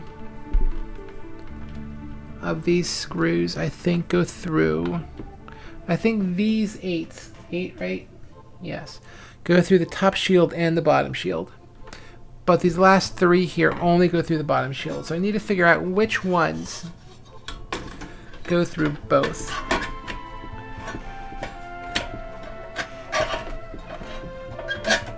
Okay, so that needs a screw there.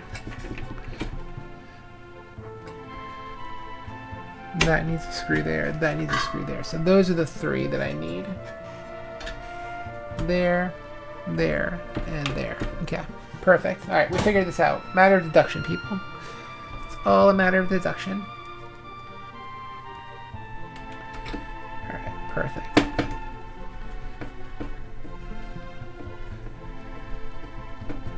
Alrighty. Alright, so I thought that the power cable went through this part of the shielding. I will show you where. The power connector here. Nope, I can't see where my camera sees. I'm looking at something else on the screen again. Oh shit, there went my fucking music. God darn it. I'm such a putzel futz. History recently closed. That's not the one I was recently watching. History. Ba-da-ba-ba-ba-da-da-da-da. Where is... There it is. Back to this. Okay, sorry. So, why am I not getting audio? Play. Where's the music? Oh, there we go. So, I thought initially that these two connectors, the power connector and the player 2 connector, which is over this direction, I thought they initially went up through the shielding, but apparently they did not. So that was my problem. So we got that taken care of. That was not a huge ordeal.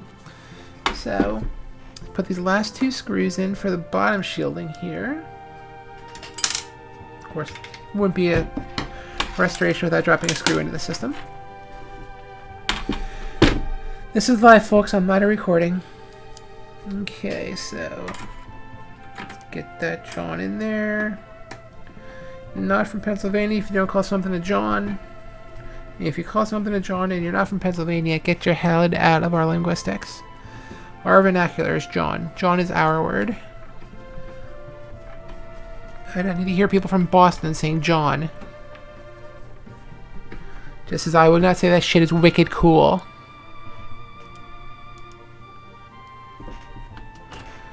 Alright.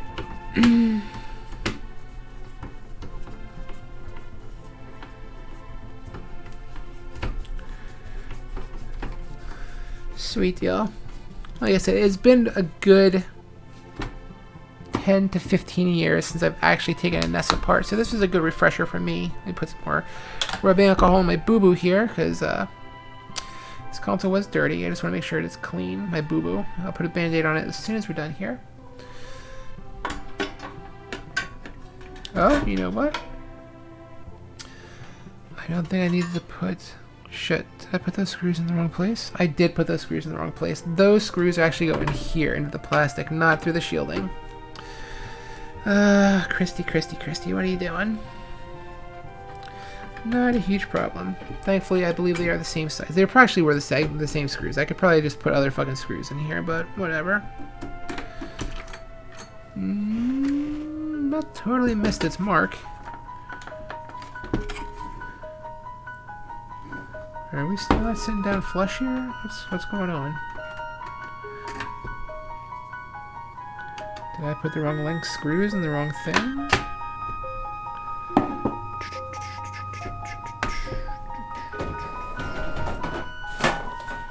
Come here, Neil Lose.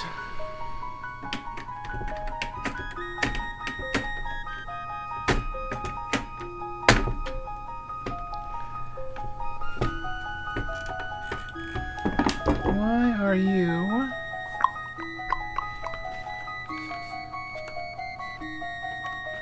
Why did you just fall straight through there? All this other shit lined up. Why did you fall straight through? Are you supposed to be these longer screws that I put up here?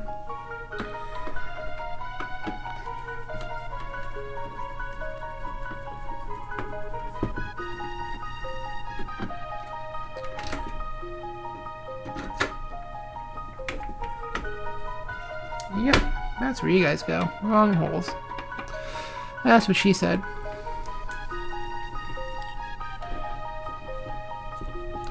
It's alright. Just, you know, there's no roadmap in front of me. I'm sure somebody has made one, but, yeah, I just do things by the seat of my pants. We're all good here. We're all friends.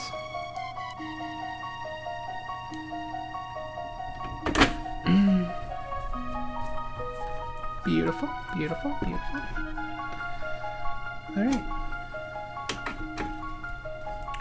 So this screw doesn't go here.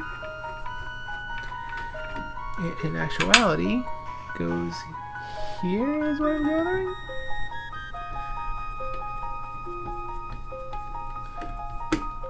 Yep, that makes sense.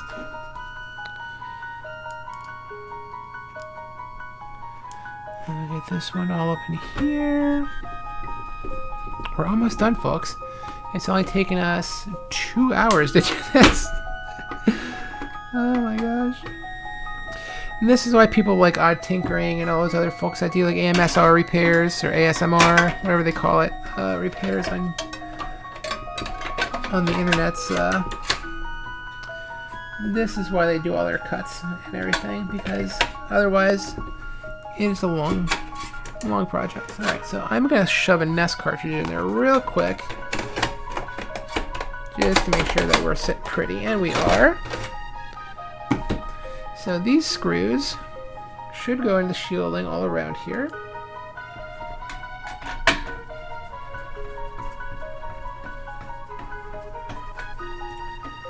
We got 8 of them, it seems.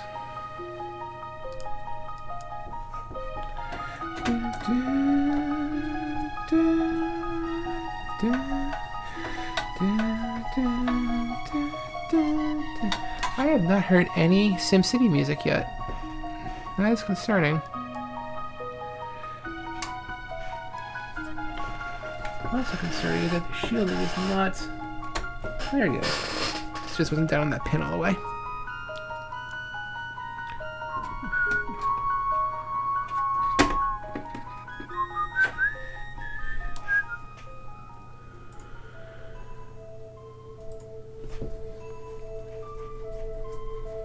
Ooh, Super Metroid. Samus is bae. I don't care what anybody says. She has goals.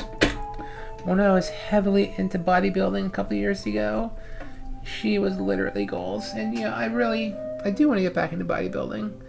I just need to find the time. I used to, honest to gosh, I used to spend 3 hours a day at the gym. I was cutting all the time. I did cut in a bulk all the time. Like you see bodybuilders and they talk about, oh, I don't know how these people can lose weight and slap on muscle all at the same time. Like that, I was literally doing that. Like I was cutting and bulking at literally the same time because all I would eat was protein. Like that was it. Like I didn't eat any carbs for energy because I was fucking fat as shit, dog. Like I used to weigh over 500 fucking pounds. I got down to 230. And then I started porking up again because food is delicious. And that makes me sad because I really need to lose weight again. I'm up to like 300 again, and that just makes me sad. Now you may say, well, 300 pounds, that's a lot of fucking weight. Don't forget, I am 6'6", 6'7" in that neighborhood. Yeah, so, while 300 sounds like a lot, and believe me, it fucking is. Even on my frame, it's starting to get worrisome. It's not a crazy unhealthy weight. Like my BMI is only, I don't think I'm into like the obese category. And if I am, I'm just teetering on it, which is bad. I'm not fucking like sugarcoating this whatsoever. But I am not diabetic. I am not, even close to being diabetic. My blood pressure is fine, all that kind of stuff. So I am on the cusp of being extraordinarily unhealthy again. And I really need to get my shit together and watch what I eat. I really should just, with work right now with Rona, it sucks because with Rona, gyms aren't open 24 hours right now. I work third shift. It is very, very hard for me during the day or during the night to get to a workout because, again, I can't work out at home because it's 3 in the morning. Nobody wants to listen to me exercise at 3 in the morning. And, I can't go to gym at 3 in the morning because gyms aren't fucking open 24 hours right now. So it's difficult for me as a meathead to get a proper workout in because I just can't get to a fucking gym for a proper workout. Like I lift, like I don't do fucking cardio. Like I do cardio, like I'm not gonna lie, I do cardio. But like I don't go to a gym and use a treadmill for 2 hours and go home. If I'm at the gym for 2-3 hours, I'm fucking lifting goddamn weights. I am, doing squats. I am, lunging across the floor. I am doing planks for fucking 5 minutes. That is what I do at the gym when I work out. I'm not there to sit on my phone and be eye candy. I'm there to fucking put some muscle on and lose some goddamn weight. God, there's still crud inside this section here. Ugh. This pissed me off. I just cleaned this shit and there's still crud in here. So, that is why I'm porking up. Plus, M&Ms are delicious. If you didn't know that, that's not really a news flash, but M&Ms are fucking delicious. I probably could have done a better job on the top of the case if I would have taken it to the sink and sprayed out the vents properly, But this is actually not bad. There's just a little bit of gunk still in that one vent, which is kind of cheesing me off, but it's not enough that I'm gonna fucking worry about it. So let's just get these bottom screws back in. 1, 2, 3, 4, 5, and 6. Alright, and we will just start at 12 o'clock and go clockwise around.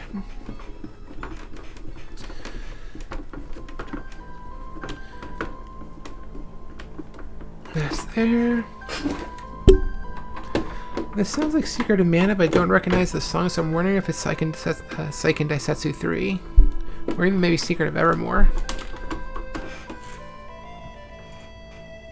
It's neither. Violinist of Hamelin?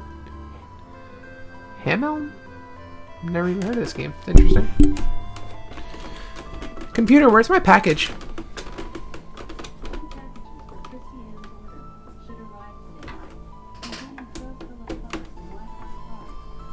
Weird.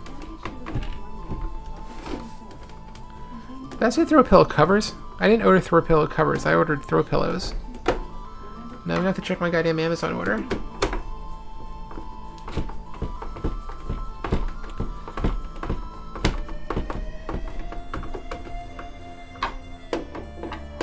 Alright guys, so we are done here with the console. I am not going to do a power on to test it. Unfortunately, here in the office I do not have a TV.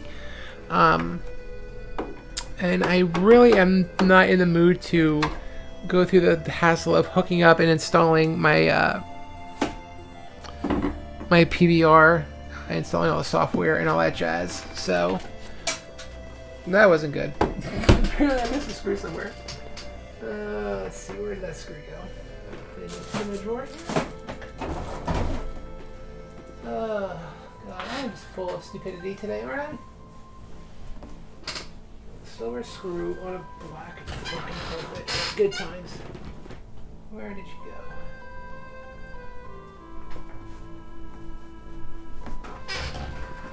Oh, where did you go, little screw? Where did you go? Where did you go, little screw? Did it go in my drawer? Sounds like metal. Cherry switches, coax cable stuff, more coax cable. Why do I have so many coax cable ones? Oh, those are crimp on, those are screw ons, that's why. Where is it? So I don't see it in here. Let's get this stuff out the way. Let's see if I can find my screw.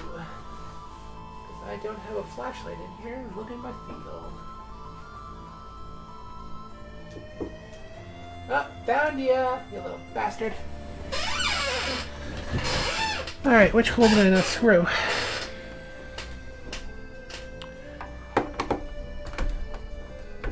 Bet you it was this one. Yep, it was 11 o'clock. I didn't screw 11 o'clock in. Okay.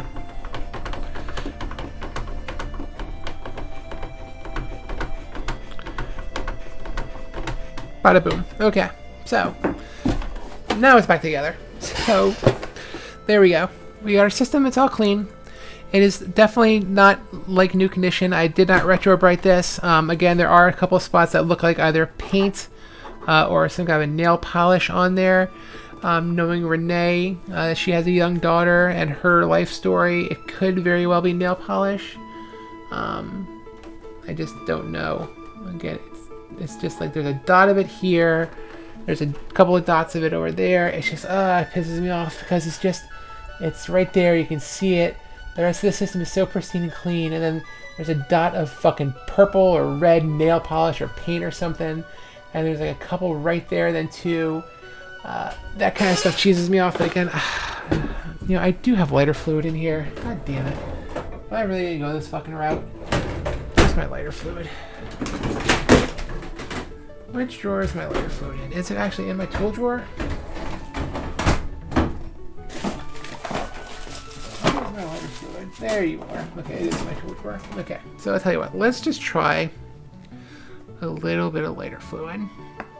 Just a dab as I squirted on my fucking hands. Now, where did my towel go? I'm sitting. Nope, that's not it. Going out my mind. Going out my mind. Where did my yellow towel go? Did I eat it? Oh, there it is on the floor. Why did it go away under my desk? Alright, so let's just try a little something that is a little more solvent than rubbing alcohol. Let's try some lighter fluid. Just to see if we can get these little bits of paint off that are just irritating the piss out of me.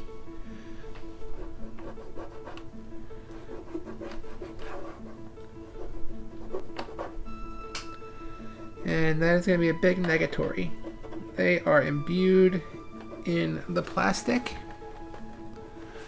They are not fucking going anywhere. They are part of this Nintendo's history.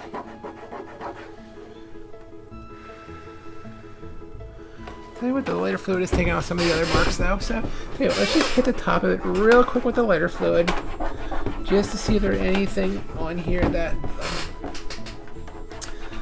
the alcohol just couldn't get. I don't always use lighter fluid because it is highly flammable, especially when I have a fucking candle sitting right here.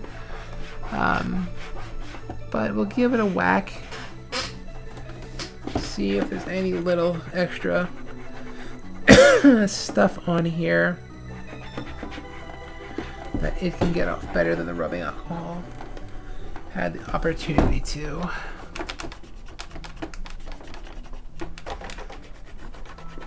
Yeah, we seem to be pretty much as clean as we're gonna get. There are a lot of scuff marks on here, some spots from excuse me, from impact spots. But again, this NES overall pretty nice turnout. I'm pretty happy with how it came out. Again, for something that my friend gave to me for free, I am not going to argue. It did come out really nice, really clean. Not immaculate, but again, this is not a collector's edition or a collector's condition NES.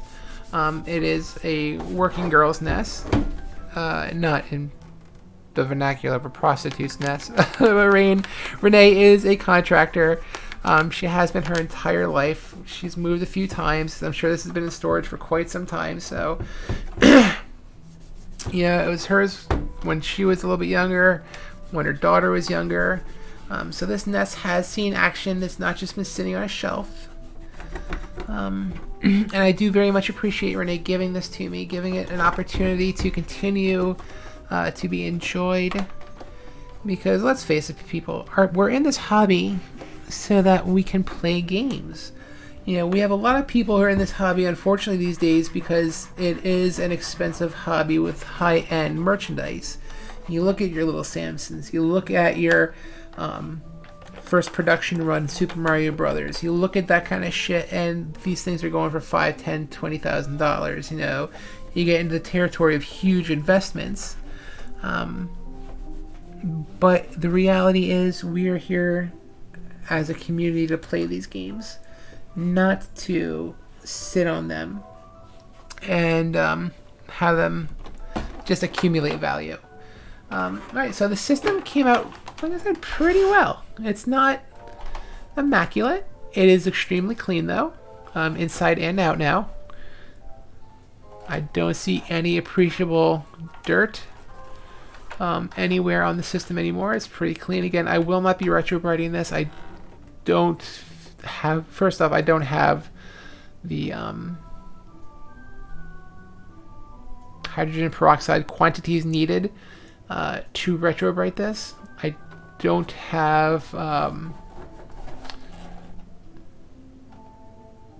the necessary LED lighting to facilitate a retrobright.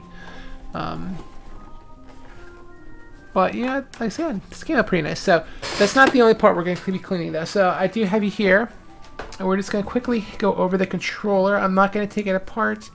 I am going to hit it hard though, because the controller, again, since this has been in storage, it has been a functional used Nintendo. It does have some grime on it, the cord and the controller itself. So we are going to hit these up real quick. We're also going to hit the power cable. The power cable does have a lot of old sticky stuff on it that power cables do sometimes. So we're going to get that clean. We're going to get this clean. I do not have the RF adapter. It was given to me with this console.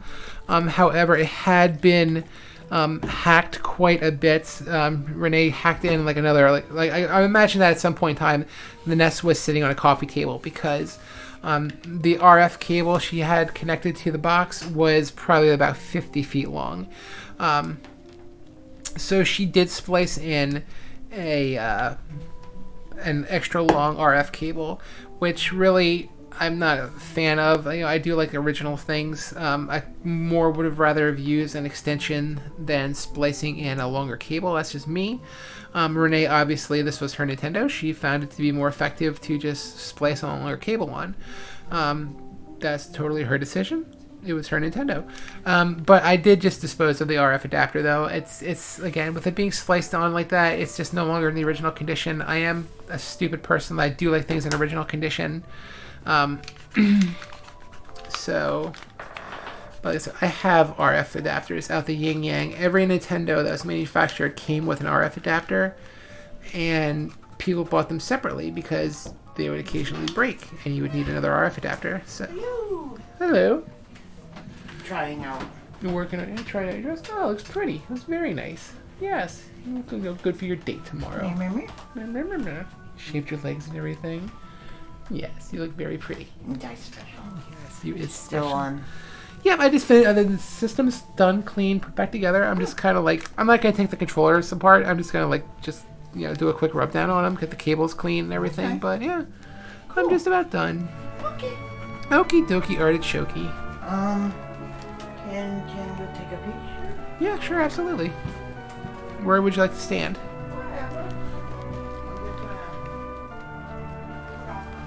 Okay. Okie dokie, artichoke. You're getting your hair did to Mary. My wife is going out for a date with her girlfriend tomorrow. Getting did. Alrighty. You would have it done in front of the mural? Yeah. Okay.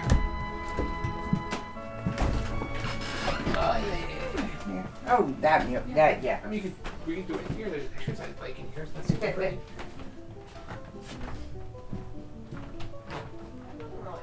Wherever you want. Yeah, somewhere where you can get my whole body. I would just sit on the bed. Oh, okay, yeah. Which one? Do it in the living room or in the office? Or? Stand in the hall? Yeah.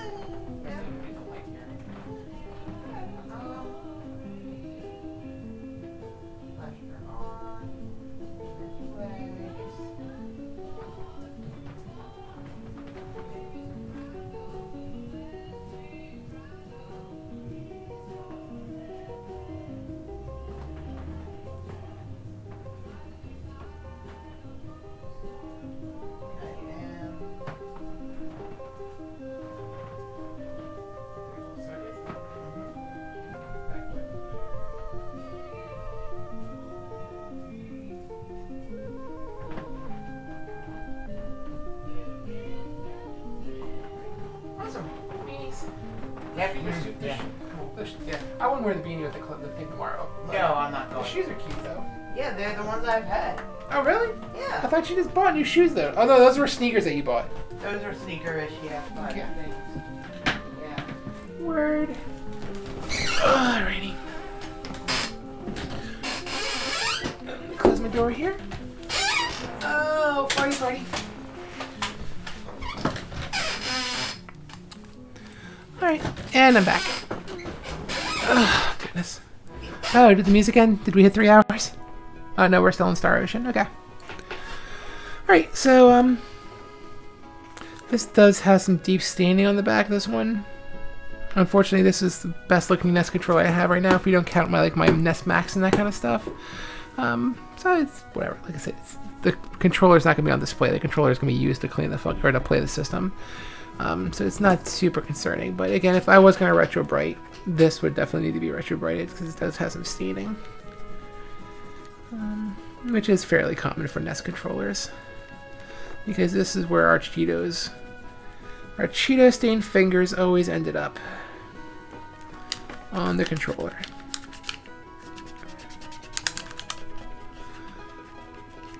I should talk to some of my friends to see if I can find some OEM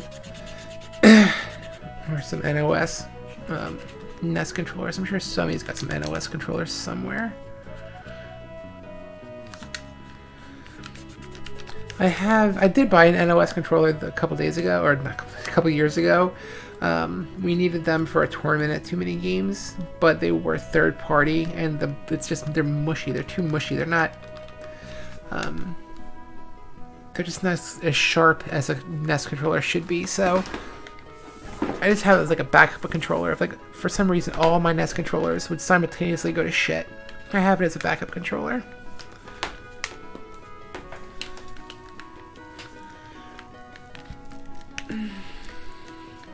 Alright, this can go in here.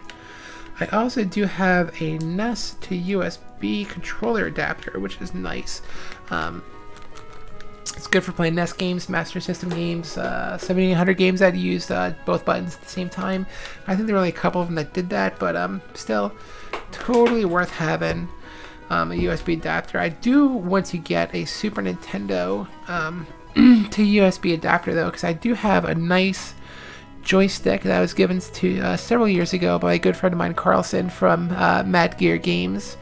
One of Too Many Games' longtime vendors, has been at every show. Carlson unfortunately couldn't be at every show himself. However, Mad Gear was at every show.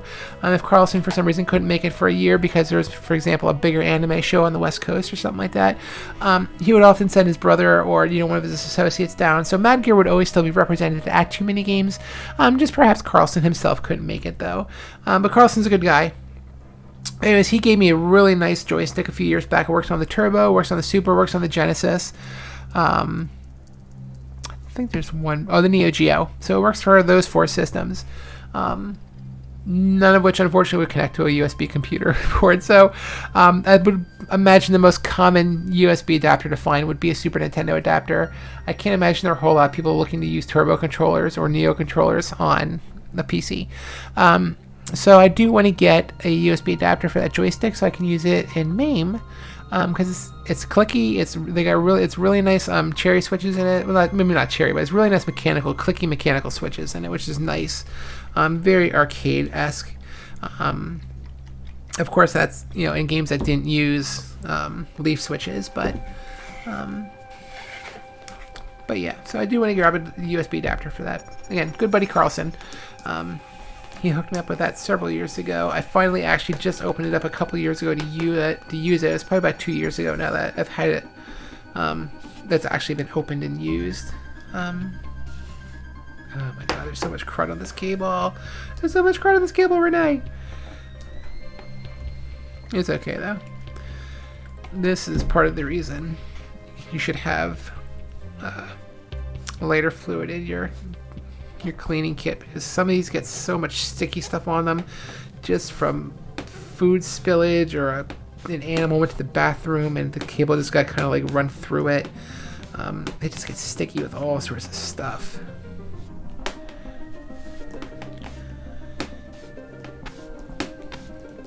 So we're just gonna give this a good cleaning. A few rubs on every segment just till we get all the sticky off of it, all the sticky icky.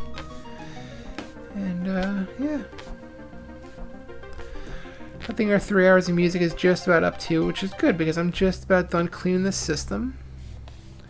Again, I don't have an RF to clean, just the system and the hookups, the system and power and the controllers. Okay, that segment's clean. Move on to the next segment.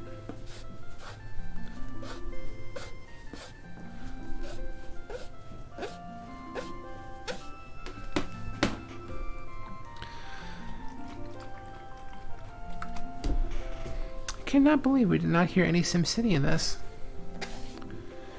SimCity had a tremendous soundtrack for Super Nintendo.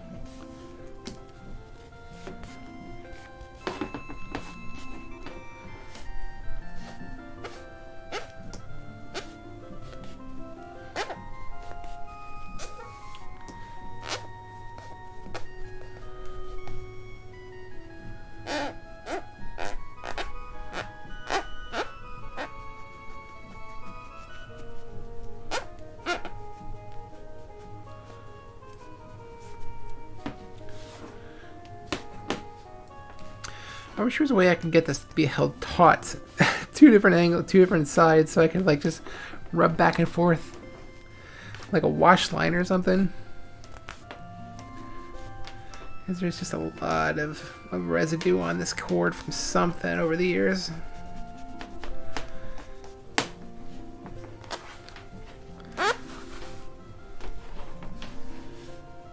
It is coming off, it's just, you know, there's a lot of it, unfortunately. It takes a little bit of time to get this stuff clean.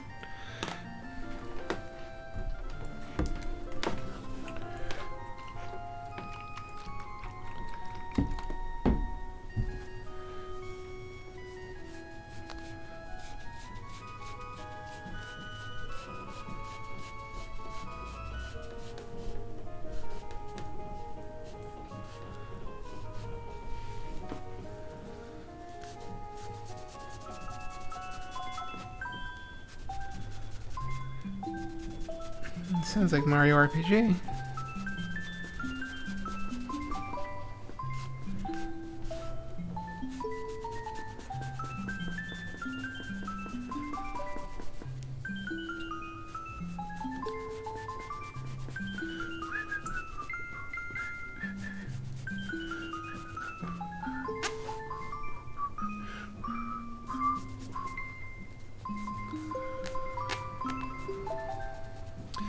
Oh, the fumes.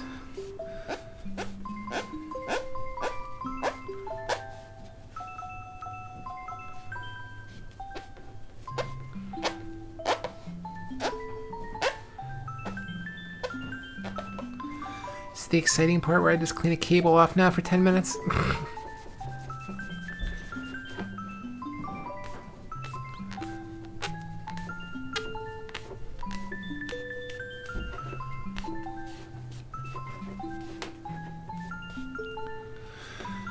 I'll tell you what, with me having an open flame right here, there may be something exciting that happens on stream. I mean, you never know when the shit's just gonna straight up explode.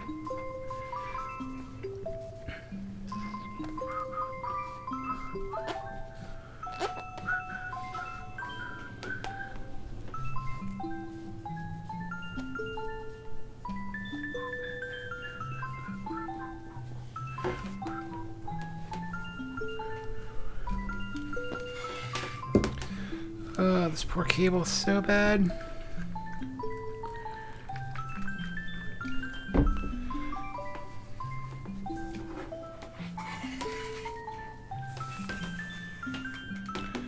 You know what? I am not going to bore you guys with this.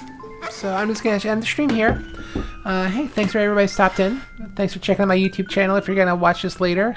If you want to waste 2.5 hours of me cleaning Nintendo and a couple of cables. Thank you for that. I've been 6'8". I want to thank you so much for watching.